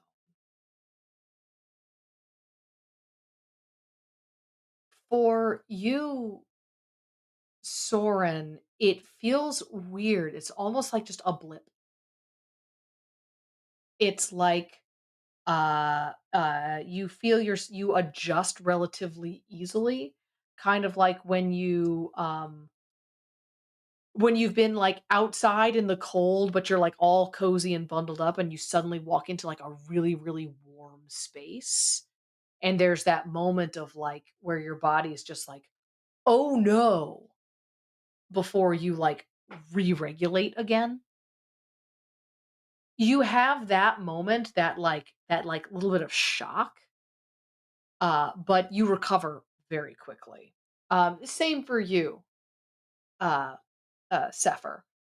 It happens, but then it adjusts. But it feels different. There's something different. Your Athanor is not thaumaturgical. It's not magical in the same way that the Fae are magical. You know that to be true. Whatever you have in place of a soul and what the Fae have in place of a soul are two different things. Two different motive forces. But this feels different. This feels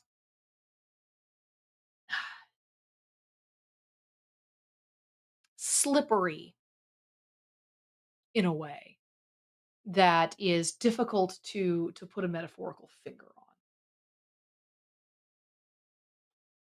Jerome, you feel like you've been dunked in ice water abruptly. I think you had not realized until this moment, until it was cut off. And I'll say that you saw the sign that saying like the sign saying like now entering magic exclusion zone. Fey and Fey touched individuals take precautions, like posted in several different languages. Um, and you were like, I'm not Fey touched. I'll be fine. I think you didn't realize how much you drew from Ivy, how much reserves you drew from Ivy until this moment, because it is like a rush.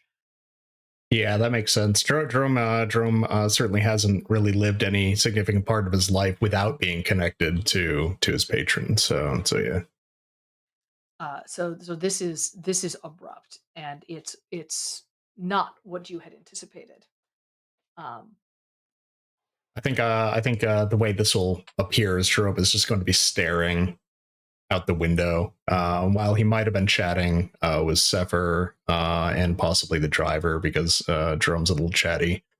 Now is just spaced out, like staring out the window, kind of internalizing. Like it's not painful. It's not like he's trying to get away from it. It's just this is going to take a moment to wrap their head around and figure out. yeah, I will say that it's not painful. It is deeply weird.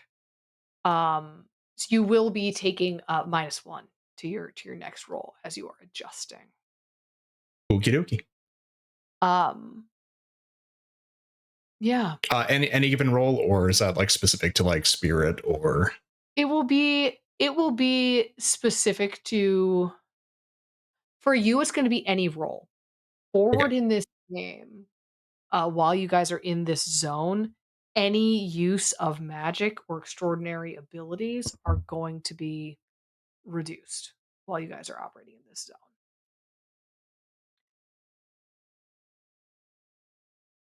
Um, what do you do? What does this change anything for you guys? Not for Jerome, other than the silence and focus and adaptation. But as it is, like we don't know what's going on in the car ahead of us, so it's sort of trusting that we're following Soren right now. I think.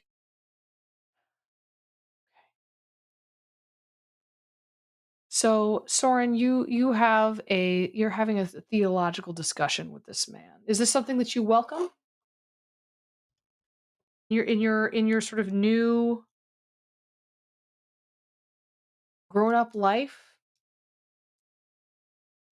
I don't think it is something that Soren welcomes, but I think it is something that he has had no choice but to get used to in situations like this. And so this is a role he is still very easily able to step into, and it is very much a performance. It is focused on giving the answers that he thinks will be the most well received. And he is not putting a lot of deep emotional thought into this. I don't think it comes off that way, Mhm. but if anybody were to have watched many of his interviews, they would probably notice that his answers are very similar, that he doesn't really deviate from that script.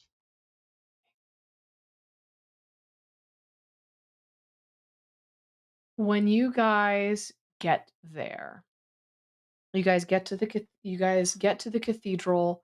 The driver's like, "I was supposed to take you to your place," but you guys get to the cathedral, and you are given a tour.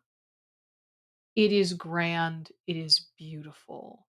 You do see the monks who are also wearing these very sort of old. They're wearing full brown robes with with rope belts, like Franciscan friars costumes. They look like they're it's hard to look at these people from sort of your American sensibilities, and not perceive this as being like costumey. It's Ren Fairy, but they aren't acting like they're wearing costumes. Like, this is not a modern space in any way, shape, or form. It feels very much like you've stepped back in time. Uh, but yeah, you walk in, they show you around, and they show you again. The bishop shows you the various where the relics are. Um, uh, you have your opportunity to case the joint.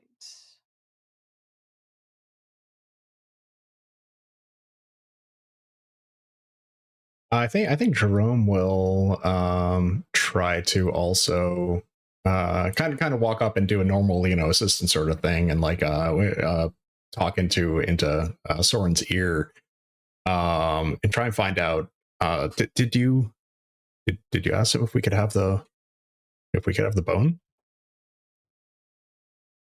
Did you explain the situation?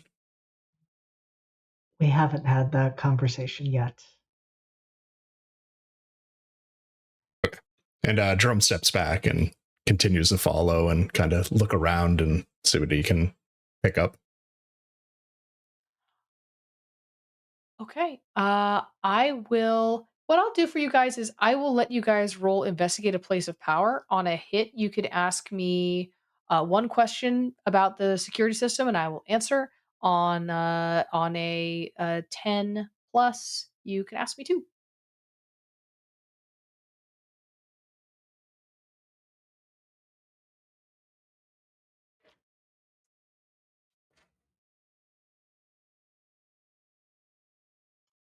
And what faction is this?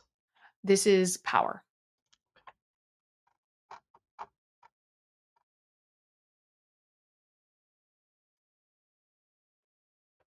Strict urban shadows rules. It should be mortality, but churches are power Mm, in this setting. yeah. But actually, that makes a huge difference for me. So I failed my roll. That's a Okay. 4. Okay. Yeah, that is the difference between mortality versus power is the difference between a +2 and a -2. So, Ooh. Yeah. Yeah, though my in spread's the about the same. positive Yeah. direction for me. Oh, So, okay. Oh, All right. okay. Well, that's good. That's good. Yeah, it's because you've been. not that I Mm, rolled spectacularly. That'll be a 7. okay, that's a hit. Yeah. You get a question. I got a 10. That's two questions. All right. Right. Brendan, JD, why don't you ask one question, then Brendan, then you can ask your second question. I will just tell you guys stuff. Mhm.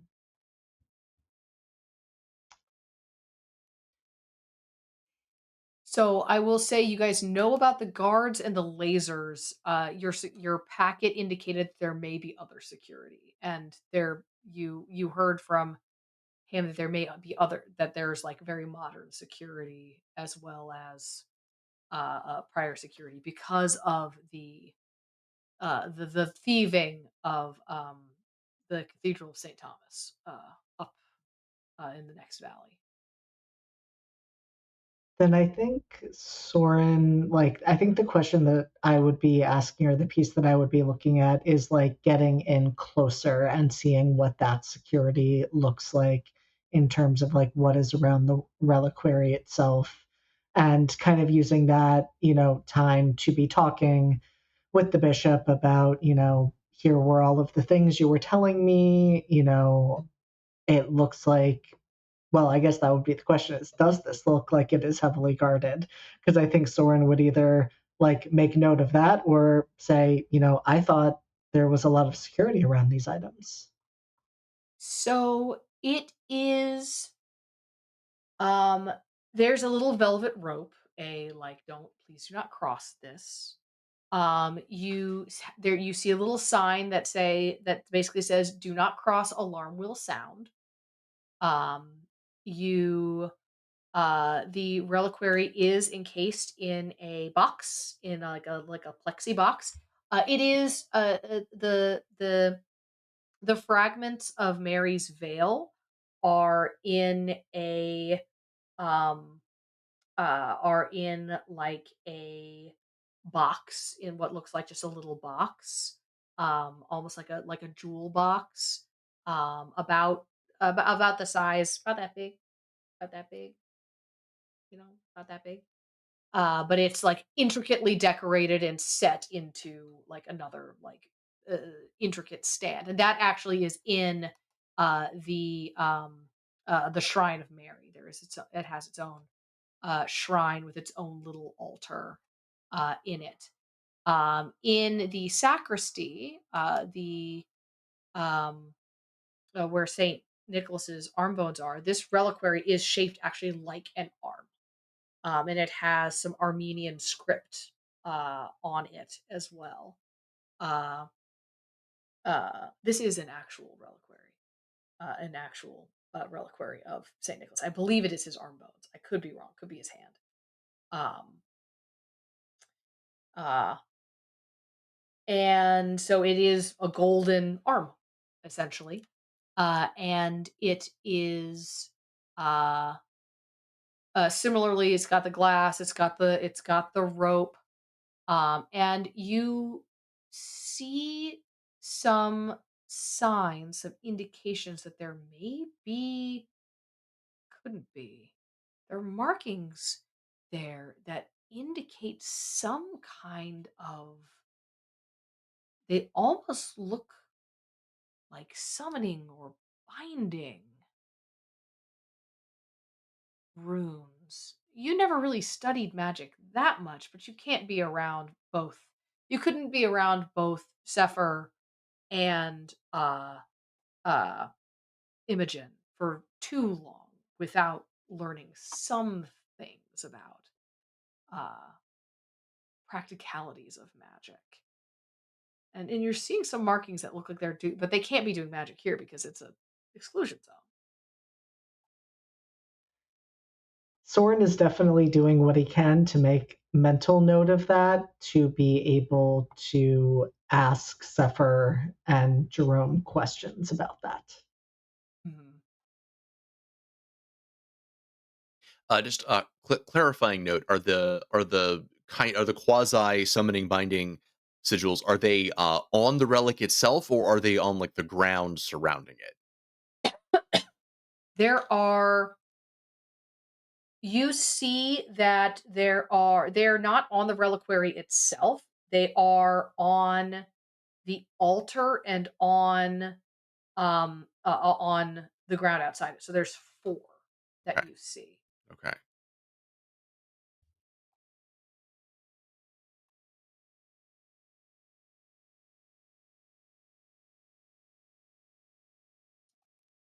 Um, do you have another question? So I'm kind of trying to think. I guess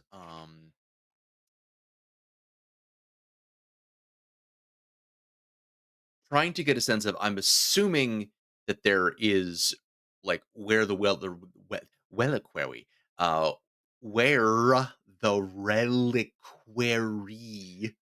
uh is here in the age of Aquarius, that uh in true heist fashion, that there is some kind of alarm on the item itself, like on like the Mm. box. And I guess trying to get a sense of, does it seem like it is like tampering with the box? Is it like a pressure sensor? You Mm. know, like how specifically, what is the mechanism by which that alarm, that alarm on the object itself is being tripped? Right. There it does appear that there may be a pressure sensor inside the box. Like Mhm. the box is Yeah. meant to be opened with a key. Like you can see there's a place it's not on the front, it's like around the back side of it. Yeah. And there is a pressure sensor inside the box. Mhm. Okay. Um so to looks like to take it out of the box, you would need to get past you see where the lasers would be Yeah. on the floor. Um, and you see that like don't go past this point, alarm will Yeah. sound. You see there is a pressure sensor on the box. You see there's also alarms on the stained glass windows that will go if the windows are broken Mhm. or opened. The reliquary is what the millennial saint's bones will be Yes. interred in Yep. whenever he's actually properly canonized next Yeah. year. Exactly. Um, And I guess with that in mind, so since there is a pressure, so looking primarily like lasers, key, pressure sensor. lasers, All right, key, key, pressure pressure sensor. sensor. Okay. Alarms seem to be everything. You're looking up at the lasers now. Hmm. I'm going to give you this one because you did your research. Hmm. You're looking up at those lasers now, and you're like, okay, those are not those are alarms Hmm. unless they've been seriously tampered with. Those are not going to suddenly cut me in half. Right. Right. Yeah. Ideally, you know. You know, Yeah. So, all right. So I guess more specifically, it's like, so there's infiltration, guards, lasers, key, pressure sensor. So yes. working backwards, Uh huh. um, can Sefer, with their big brain, calculate uh, to within a reasonable sliver of precision by looking at it the probable weight of the reliquary? Oh, you don't actually I'm not even gonna say that you necessarily need to work it out. You can be working it out. There is an info sheet Mm. posted right there that talks about the weight of it, Oh, actually. okay. All right. Well, Uh, and it is one of those things where you're, like, looking at the sheet and you're looking at that and you're like, I bet they're fudging the numbers here. I'll bet it's mhm, a difference." But, yeah, working between that and what you know about the properties of matter, mhm. yeah, you got a pretty good idea. Okay. Cool. Cool. Cool. Cool. Cool. Cool. Cool. Cool. Cool. No doubt. No doubt. Okay. Soren, you got one more question.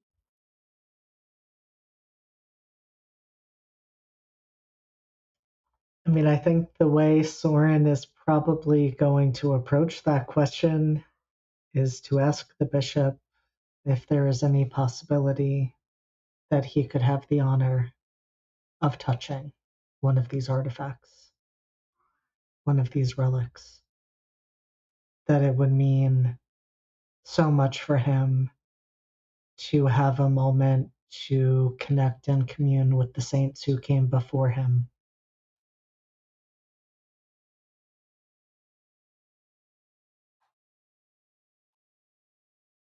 Persuade an NPC, my guy. This How is gonna go great. yeah. Yeah. Is there any way Jerome could attempt to assist with this? That's Maybe rolling with bringing the up that, especially at this time of year, being an especially like powerful time for Saint Nicholas, and I don't know. that that is lending a hand. Yeah, that's rolling with wild. Oh heck yeah! Finally, 6 + 5 plus, that's for wild 1, Yeah. so that's a So 12. that's a 12. Okay, I'll let you add +2. Fuck yes, because I got a 9, so that bumps me up to an 11. Yes. Fuck yes. He at first when you first ask this question, you can see like he and like the other people around just sort of gasp like and you can see there's different levels to that gasp. Like there's almost this like, oh, of course. Yes. This divine connection, this divine inspiration. Of course. And then there's like the, oh no, the archive, like the archival thing of like, dude, that is ancient bone. Touching it with your bare actual grubby little mitts. That's a terrible idea. Saint, It would be bad. saintly I canonized was myth. going to say, who would Is think that a saintly. saint has dirt on their hands? I got to be honest. You go through enough like nail polish remover, you probably don't have fingerprints. You um. So I think so Jerome will also be adding in how great this will be for the publicity of the church, as far as being able to capture this and perhaps maybe do some tweeting and whatnot and talk to everybody's publicists. and that is absolutely what winds up like winning him over because you can see him like he's into it, like he's into this like this saint thing, and his talk of the history of all these relics and reliquaries. Yeah, he's into it. You say that and he's now like, oh yeah, oh, absolutely, we're gonna do this. He does not cuss, but he says he's like, yes, 100% yes. Give us a day to work out the specifics, and to talk to the people at the archive to make sure that we do this in the right way because we don't want to damage the bones. We won't want to damage anything. Um, uh, that that night you are all, unless there's anything else you guys want to do, you all go to an overwhelmingly tedious mass. Soren, you are invited to give a sermon. What is your sermon on? What do you sermonize on? It is Advent. It is the second Sunday of Advent.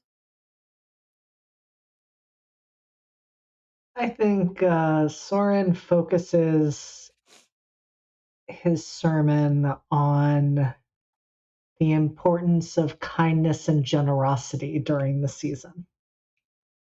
Focuses on those messages of forgiveness and caring for those who are smaller or weaker, and not losing sight of the true meaning of the holiday.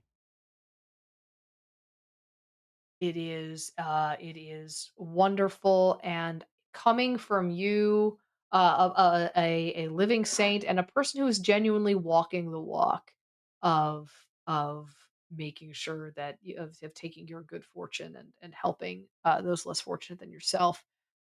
It hits home. People love it. Um, security, you can see, has been beefed up. There are more than 6 guards here. The just number of people. This is not a cathedral. This is a very out of the way place. This is not a cathedral that gets a lot of tourism. It gets a couple of pilgrims, people who are doing like tours of all of the cathedrals. It's not a But unless you're doing like a completionist thing, people don't come here. This is the most interesting thing that's happened to this cathedral since the end of the last crusade.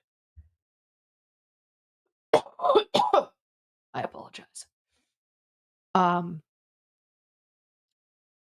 that night they make arrangements. You will have access to Saint Nicholas's bones tomorrow morning. Do you guys get up to anything that night?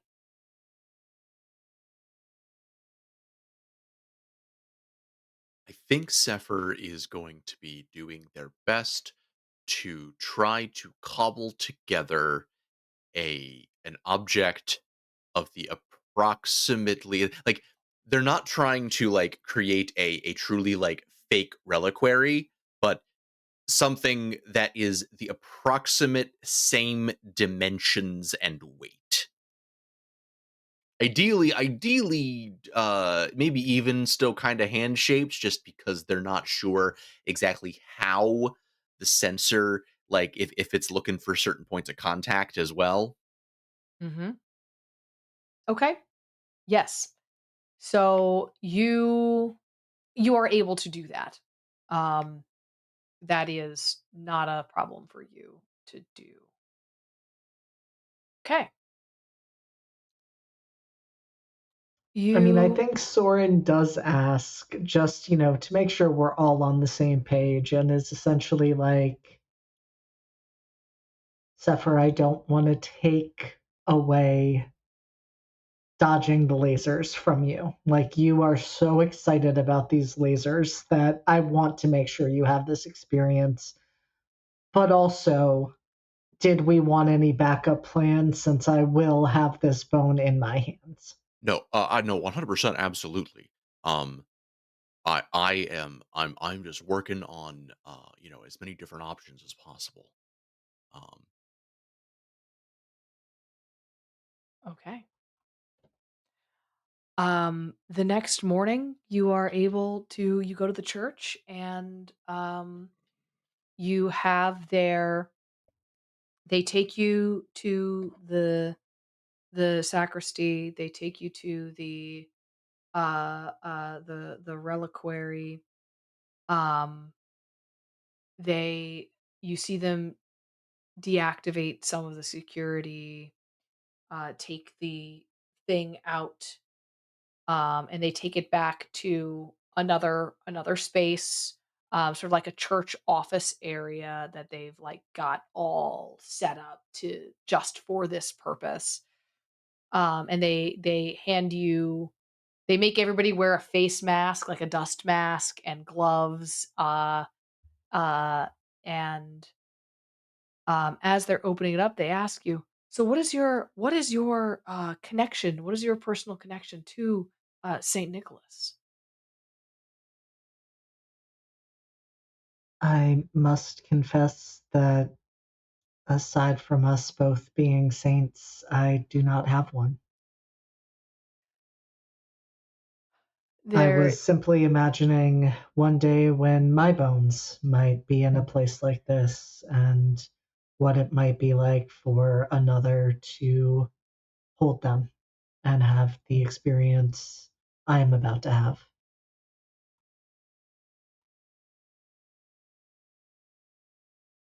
the answer appears to pass muster. The archivist, not the bishop, but the bishop is looking sort of hungrily at this, like you are having this experience that he has never been able to have, and the bones themselves are they are almost like just little toothpick slivers. This is a whole human arm. Like, this is a whole arm sort of set up, detached, set up on its base, with its hand up, like this. Um, and the bones are like in here. Um, and they're like little toothpicks. They're like little itty bitty, just little itty bitty dry toothpicks. Um, and Yeah, you have them in your hand. Um, no earthquakes, the sky does not open. Um, anything spiritual you experience in this moment is internal to you as you hold these matchsticks that were once part of a man.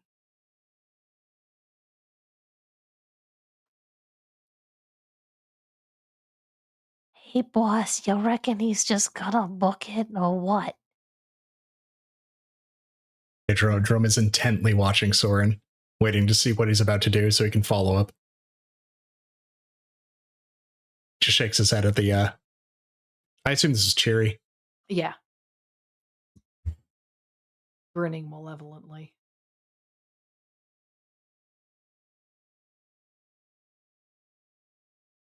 Who all is in the room? In the room right now is the three of you.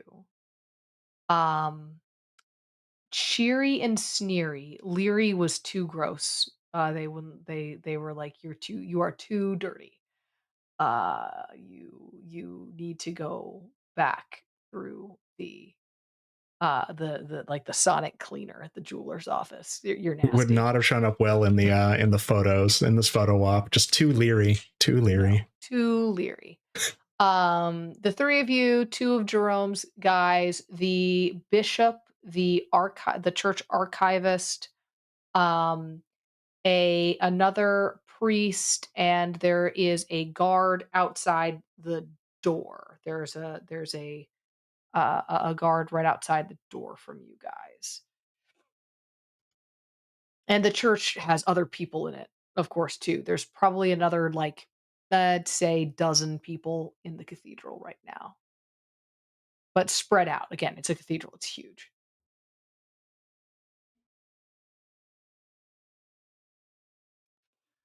I think what Soren is going to be looking at in this moment is getting a sense for where Jerome and Sefer are with this. Because we have options, and I'm sure we discussed them, namely that we could offer them money. Soren could offer something in exchange, or we could try to steal it. And right now we have it in hand, so we could try to steal it now. But he's going to be looking at the two of you to get a read on what you're leaning towards. I think especially Sefer, just because Sefer is the one focused on the security.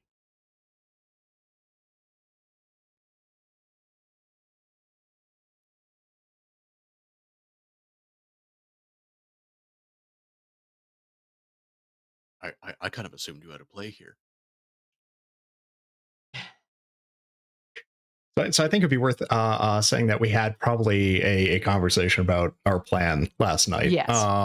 Because we probably wouldn't have gone in completely unprepared. And it Yes. probably would have hinged on just how many people were in there and what it looked like to try and like either grab it and run or otherwise. I think Jerome would have offered to create a distraction and maybe take on the onus of being the one trying to take it, and then Soren would be the one to save it effectively, right? Like not keeping it there, but like if Soren left with it, it would be for its own protection from this suddenly demonically possessed person. Mm. I think that makes sense, and I think it works with the fact that there's already some attention on Jerome for not following through on his responsibilities in his role of Soren scheduler. The new guy got these weird minions that are hanging around. It's a little suspect already. It's true. Yep. You're a little sus, man. And with Sefer being the bodyguard, I think Jerome and Sefer would have had a little bit of maybe a plan as to how to approach that. Yeah, no, I think that works. Yeah, we'll just we'll just call the spots, you know. Okay. So you guys are in the room. You are in the room. You are evenly matched. Evenly matched. There are three of them and three of you. You do not know if you are evenly matched. If they are what they look like, then they are three old men. I mean, one of them's a wizard, obviously, but one of them's obviously a wizard. Somebody's got to be a wizard. Somebody's putting magic symbols in the church, or somebody did. You don't know how old those symbols were. Um, uh, what, uh, what do you do? Uh, I think What do they see? I think Jerome gives Soren a like an imperceptible nod or signal, and because of the time and the fact that this is a one shot, does a devil inside and goes into demon form. Just heck, just straight up. Go for it. Jerome lets out a howl from the depths of like the pits of hell, and starts basically growing into his demon form, which is a grotesque humanoid of thorn bone vines. And basically bursts out of his absolutely terrible suit, shreds it, and grows to very nearly a Sefer height. While oh, what was the yeah, eyes, black sockets, ripping through his skin, cracking and twisting together like vines, the bone, and he has an unclosing mouth that is actually a hell pit emitting brimstone, and the screams of everyone he's ever led to damnation. Now, over the last 10 years, that has grown. The number of people that he has led to damnation has just increased, and of course he considers them saving them from the dominance and terribleness of the church, but that doesn't change anything. So yeah, and Jerome now towering, well, almost towering, is basically goes and tries to grab he's faking it, but he goes to grab the relic from Soren, while screaming, I take this for the Lord of Light. What did the devil go by? It was Oh, the he's Morning the demon of Star. The he was the demon of addiction. Ace was the demon no of no addiction. no no no. So he's Jerome's going for a mislead. He's just going right for Lucifer. Oh, Basically yes. Yes, claiming to be Lucifer doing it for them. So Morningstar or, yeah. the Prince of Lies. There we go. So Uh, uh so Jerome tries to claim the relic basically for the demon side, but just clearly doesn't actually take the thing from Soren.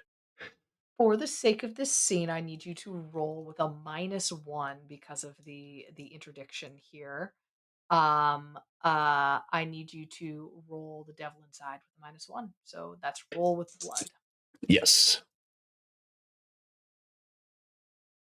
All right, oh yeah, that's a 6 plus 4 minus 1 plus 1, so that's a 10.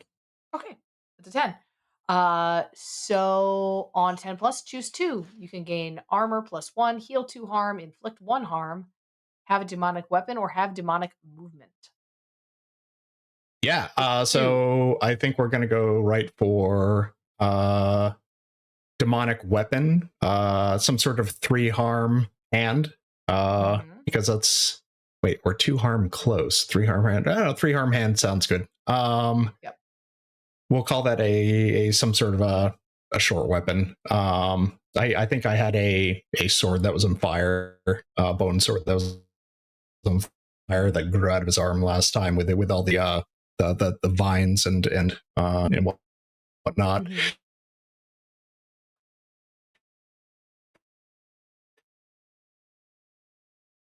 Okay. I've lost Bedlam. Yes. Yep. Cool.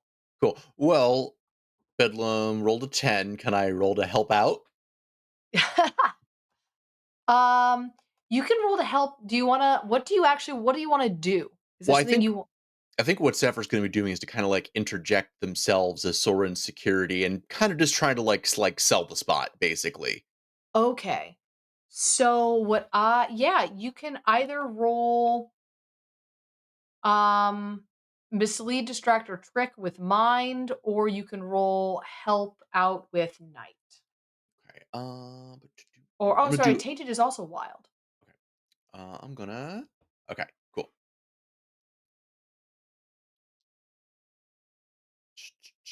It's gonna be the same. Yeah. Actually, no, no. I'll take the help out with wild. That is slightly better for me. Okay. So.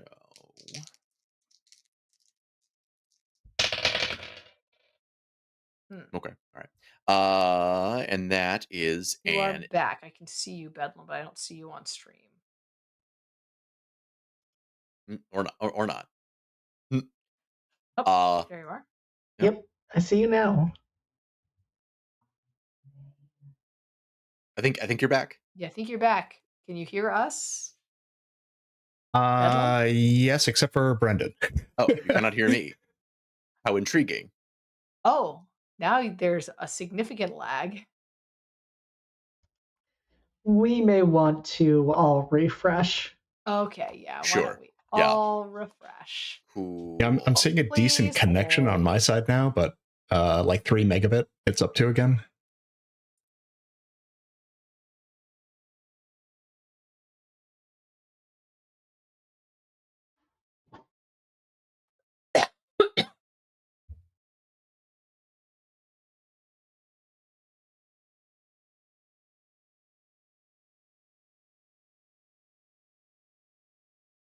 Are we all here? I'm here. I'm You're seeing here. I'm my here. is pretty good. I don't now I see Brendan. Okay. Brent too. Brennan, are And I'm you? back up to 3 megabit. So it seems okay. It seems like a good connection on my end right now. All right. Cool. All right. Well, I got an 11. Fantastic. You sell the heck out of that. Um Oh, so where did I get cut off, by the way? Oh. you got cut off. You were still talking about your weapon. You do get to pick another one.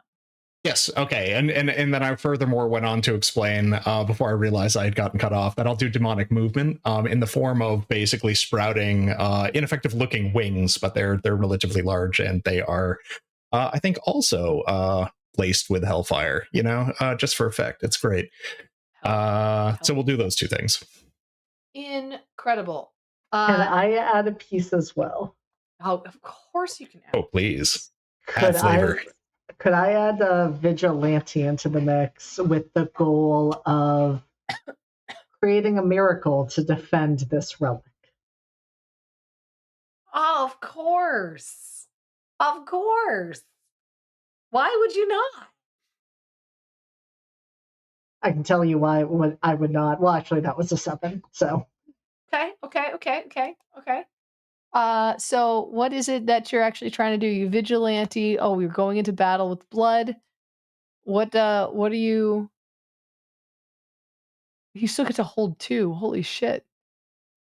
I think this is like more of the redirecting an attack away from me towards the wall in this case. I don't want this to hurt anyone. I want it to look like this relic is being magically protected by the divine connection I, as a saint, have with this saintly artifact. Okay. So here's the blocking. Soren, you are standing behind a table. It's you and the archivist holding this. Uh there is a wall behind you.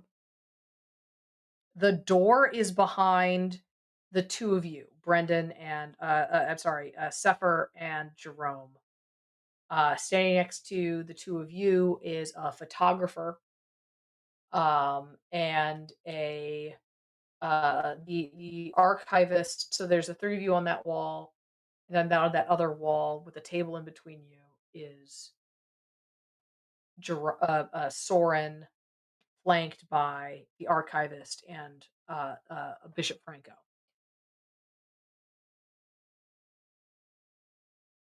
Jerome becomes a demon, full demon form, huge, fiery, on fire. What? Oh, fiery sword, fiery wings, made of twisted bone. It's good stuff. And you lunge for the relic. uh Sefer, you try to interpose yourself, like, not on my watch, buddy. And you are batted aside by imperious gesture, carefully, uh, Yeah. by Yeah, the Jerome would not normally be able to bat Sever aside. That is just not a Although, thing. honestly, I mean, in your full demon form, I mean, you probably can. Like, and it's one of those things where, like, we all know that we're fairly chonky like this, so like we know that, like, while we're selling it, like, we can take a little love tap, you know. yeah, Yeah, yeah. it's true. It's true. It's a Very little WWE of us too. A Yeah. little bit of force here. Yeah. bit of force here. Do you um you rolled an 11 on your help out thing. Yeah. I'm not gonna make you take a harm. Uh and Soren, tell me how you sell it. What happens? Because in I have this image in my head of you throwing him through a wall. But I wanna know what you think happens. I was thinking the wall or the door, and that it looks like Jerome has just been repelled. Like, it doesn't look like Soren's hit him. It doesn't look like Soren has taken any offensive action. It just looks like Jerome made it through Sefer, was heading straight towards Soren and the archivist, Mhm. and was then just flung away. Okay. I would like it if Jerome was flung into the pipe organ, just to add some chaotic noise, some cacophony to this mess. Ooh. It's good stuff. Yeah. Ka-clang. Alright. You, uh you are flung back through the door. Crash! Back through the door. Um, it is alarming. People are alarmed. Alarms, in fact, go off. Um, people in the room panic. There is screams. A demon just got flung through a wall. Um, everybody's freaking out. Um, you see them turn to the priest, looks at the archivist, and says, "Activate the golems." And you guys don't see this from inside the sacristy. Jerome, getting up from where you've been flung, you see in the sacristy where the artifact had been kept, two of those summoning runes begin to glow, and all of the glass from those stained glass windows comes fractaling and shining, raining down, and forms into two gigantic, proper homunculus sized suits of armor, complete with radiant white and glass sharp swords. And together they charge you. Oh shit, that's awesome. I fear. Also, this is great. All right. Yeah. So they are going to now do you some stabbing, unless you can escape a situation or roll unleash an attack or something. Um, but otherwise, they are going to stab you. Or you are getting all choppy again. No, no, no, Yeah, no, the no. connection is dropping, and on my side, he is gone entirely. Yeah, he's frozen on my side. The gremlins. Yeah, the gremlins, they The do attack. gremlins. Why the gremlins got to attack at like the cool moment? Right, yeah, come on. Can I guess just to keep the action moving, attempt to like under the guise of like leaping into the fray to attack Jerome, sort of clumsily get in the way of the golems? Ooh, the problem is he has been moved a zone. So he was close before you were all in the same room. He is now Mhm. essentially in the next room. Okay. So you can get there, but Okay. it will be this will be you it will not be able to look accidental Okay. because Okay. Okay. he was flung full on through a door Mhm. and through Okay. a guy. Like there was a guy on the other side of that door who is now like flat on his ass, terrified because there's a demon. Yeah. Yeah. Yeah. Um, so um, you probably have a decent view of this from outside the door since you're like on the Right. ground, like looking after him. And I assume that the phrase "activate the golems" like that. I feel like that triggers some kind of like ancient sense memory in you. Yeah.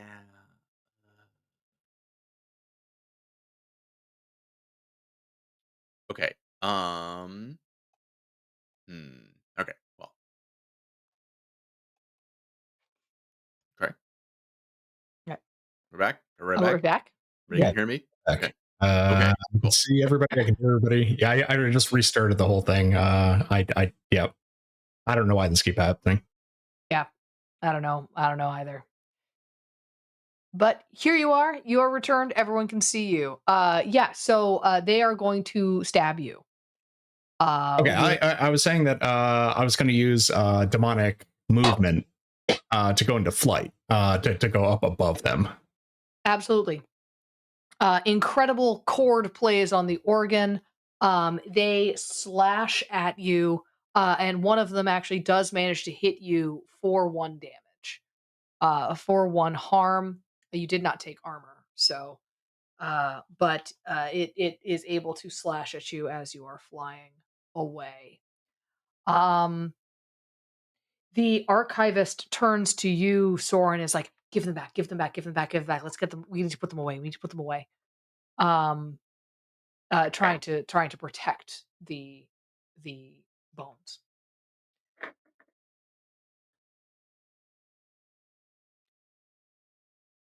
Soren is going to gently, like trying to not damage the artifact still, but cling to them and say, "No, no, we can't. We don't. There's not time. There's a demon here. We need to get them away from this demon."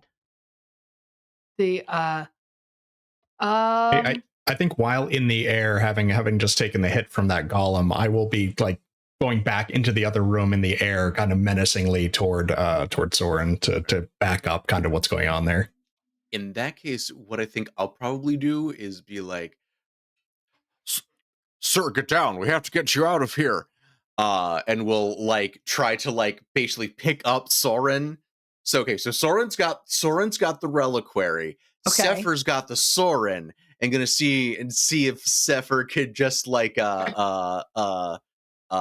running back Soren out of the room. I Exit was about to pursued say that. Yeah.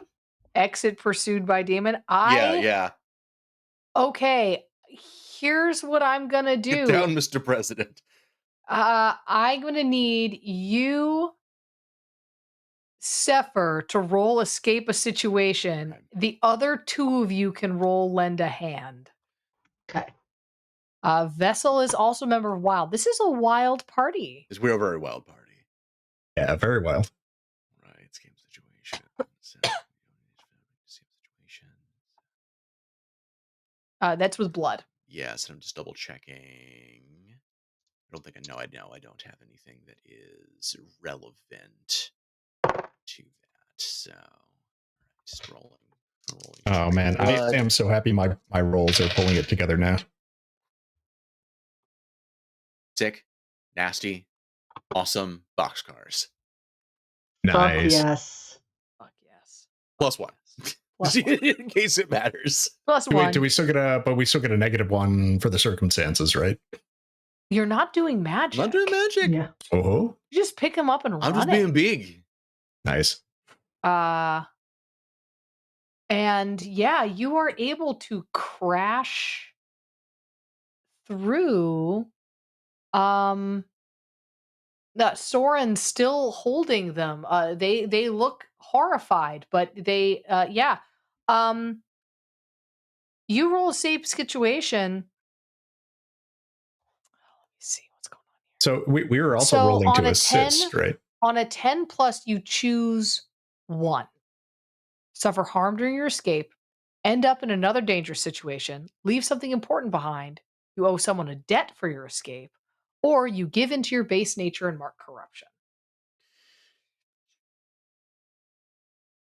Okay. Suffer harm during my escape. I end up in another dangerous situation. That's important. Dead.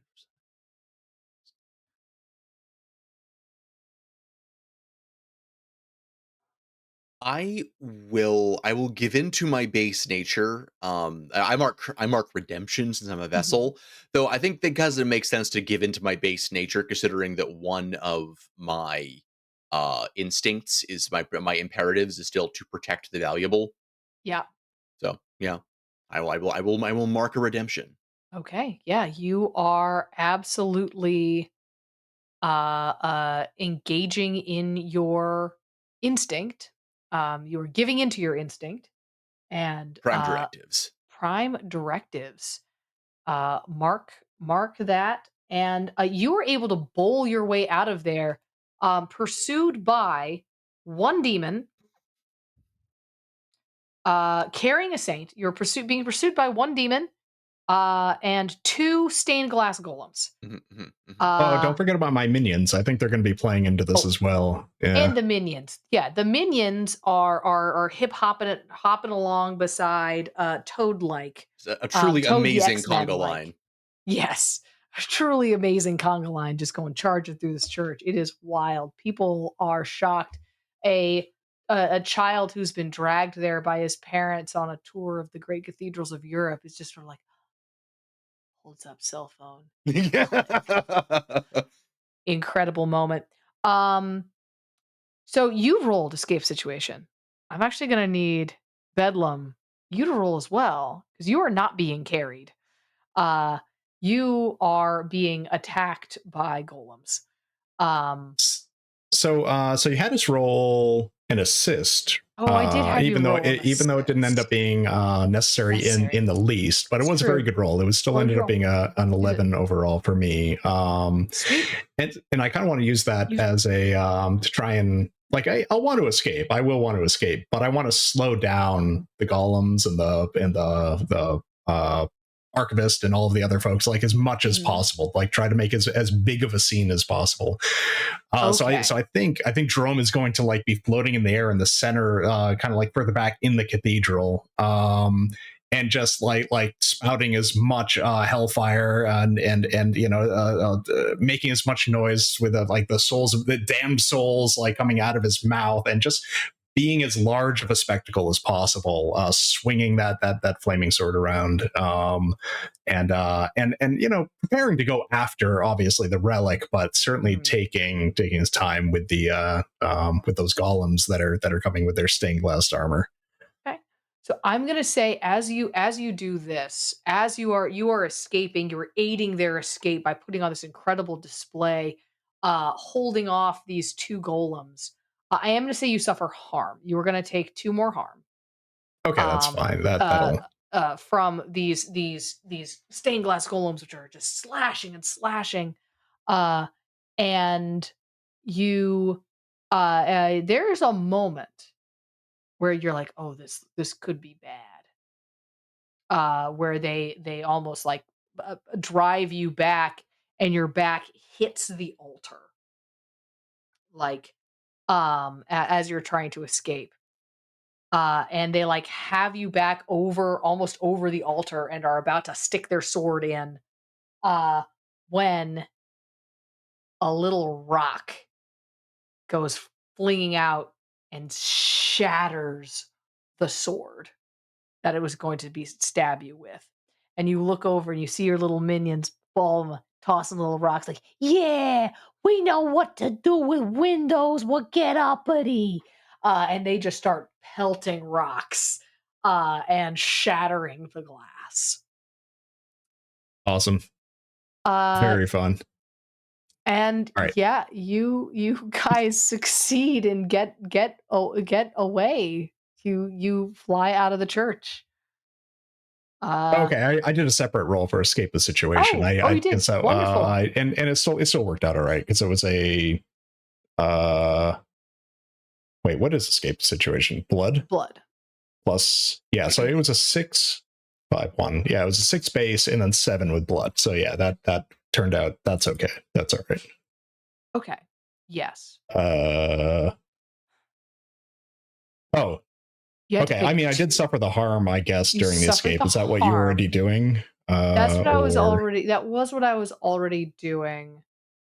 So you can pick one more. oh, I love this. I'm going to leave something important behind. As in, like, I'm probably carrying something that might identify me later. And it will end up being dropped. Probably the clipboard had something important in it. And that got left a long time ago when I first transformed, and I forgot about it. Oh, I've got you. I've got you. You guys up get away. You get back to uh you make it back to Maryland. You make it back to you get you book it, you get to the airport, you hop back on your plane. You are pursued. There is pursuit, there's police cars, there's all sorts of stuff happening, but nobody really knows what happened. Like everyone was just sort of caught off guard by every single layer of this. So it get there was a lot of confusion. You total chaos. You get onto the airplane, you get into the air, you get the bones back to Chicory.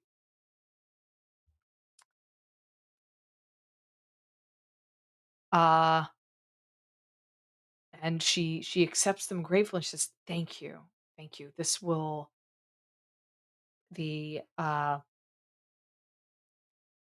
this will make the solstice possible with these."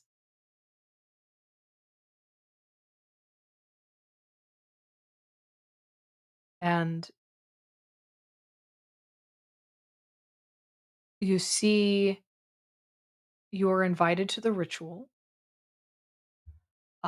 where a great boar is sacrificed and the blood poured over the bones, and from that the steam of that comes rising up, first a relatively thin and severe man who changes. You see the changes, layered changes. The eventually the red coat and the white trim, the big beard. The big white beard is consistent over all of the iterations. And then the big belly and the laugh. Ho ho ho. Uh as Santa Claus has been returned to the world. Yay! We did it. Yay! We did We it. saved You Christmas. saved Christmas. I'm sure Uh, Santa's entirely the same after being resurrected by the Fae. oh yeah. There This are no seems concerns super about this. normal. It's super normal thing to have happen. This is a happy ending. This is a happy ending. Roll credits. Oops, post credit scene. Post credit scene in that church. Shattered glass all around. The priest is this head in his hands like, fuck, they stole another one. They got another one. But then the archivist looks around and looks at the blood that's on the altar, the liquid blood that is still there, Jerome's blood, and says, "Oh, but I think we have something better. Do you know how many more things like this?" He points to the broken bodies of the golem. "I can make with real demon blood."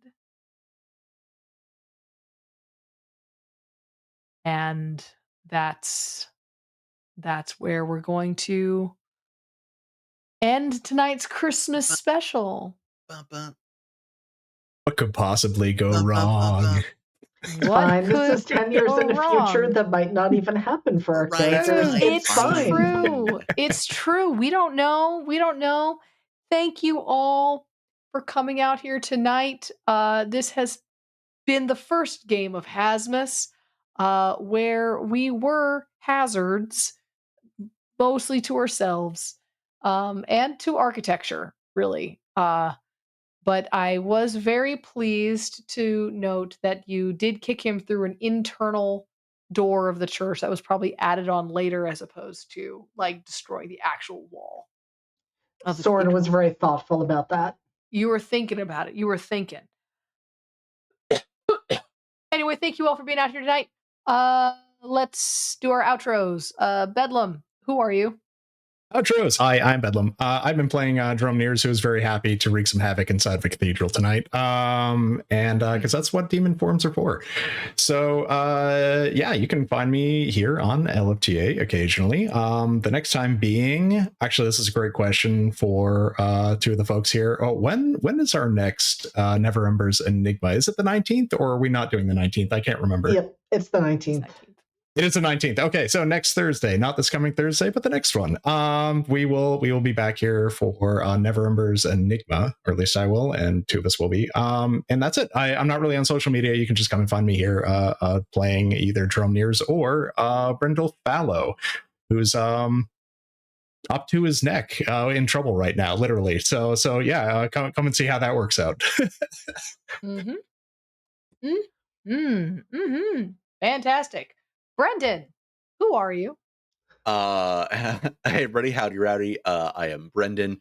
I have played Sefer this evening. Having a blast doing it.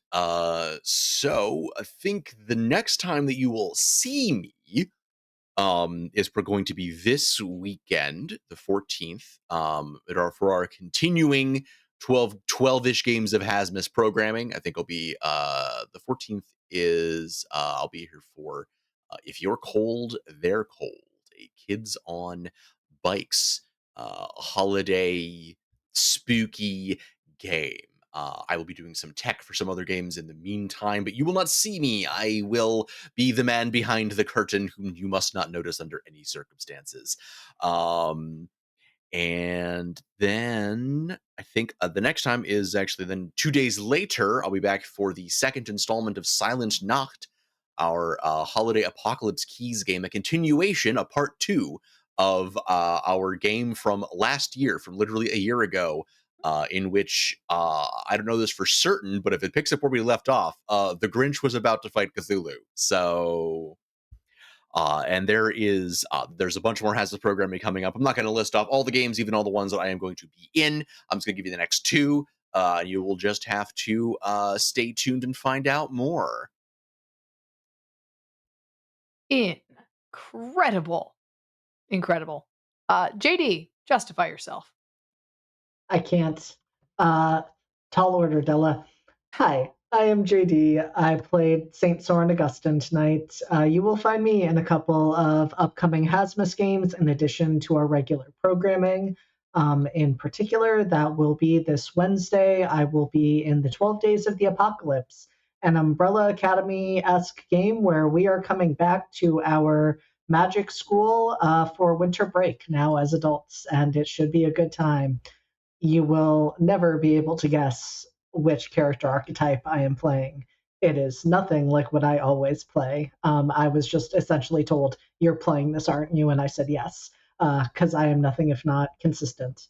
And then you will also see me next Friday. That'll be the 20th for a special game in Hasmus. We are going to be doing God Killer, specifically a game entitled God Killer Solstice. And I am very excited about that. And in between all of that, I will be in like 3 or 4 other games that are regularly on this channel. That means Fantastic. Stella. And now it is my turn to talk. So, yes, I'm Della. I've been everybody else. This has been fun for a game that, can you tell, I put together in 15 minutes before we started playing it. I take excellent notes.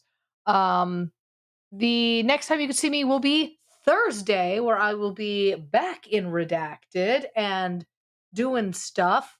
I will be playing Rachel Blauhair, who is currently only possessed by one ghost at the moment, which is nice.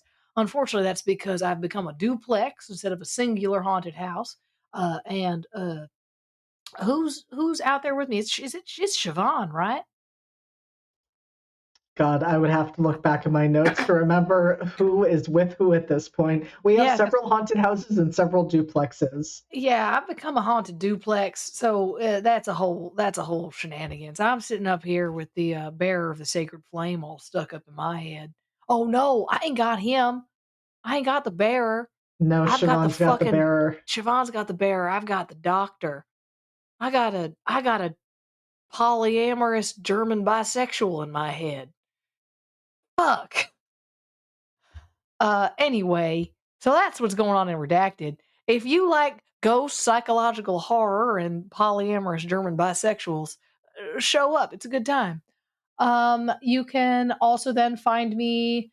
I will also be in a Hasmus. You can usually find me here every Thursday, where I am in either Redacted or Never Embers Enigma. I will be back for Never Embers Enigma on Thursday the 19th. I will also be in another Hasmus game on the 29th, which is Brendan. What's your game called again? It is the events at Mistletoe Manor. I'm hype. Um, The next time we will have this game is going to be a minute due to the holidays, but we will be back on January 13th. So join us next month when we get back to our regular arc and find out what happened. Why is the snake pit gone? Everything's on fire. And are Jerome's parents getting arrested? And who the fuck is John? And why is he there? Goodbye, everybody. I think we're gonna find somebody to raid. Bye bye. Good night, Bye. everyone. Good.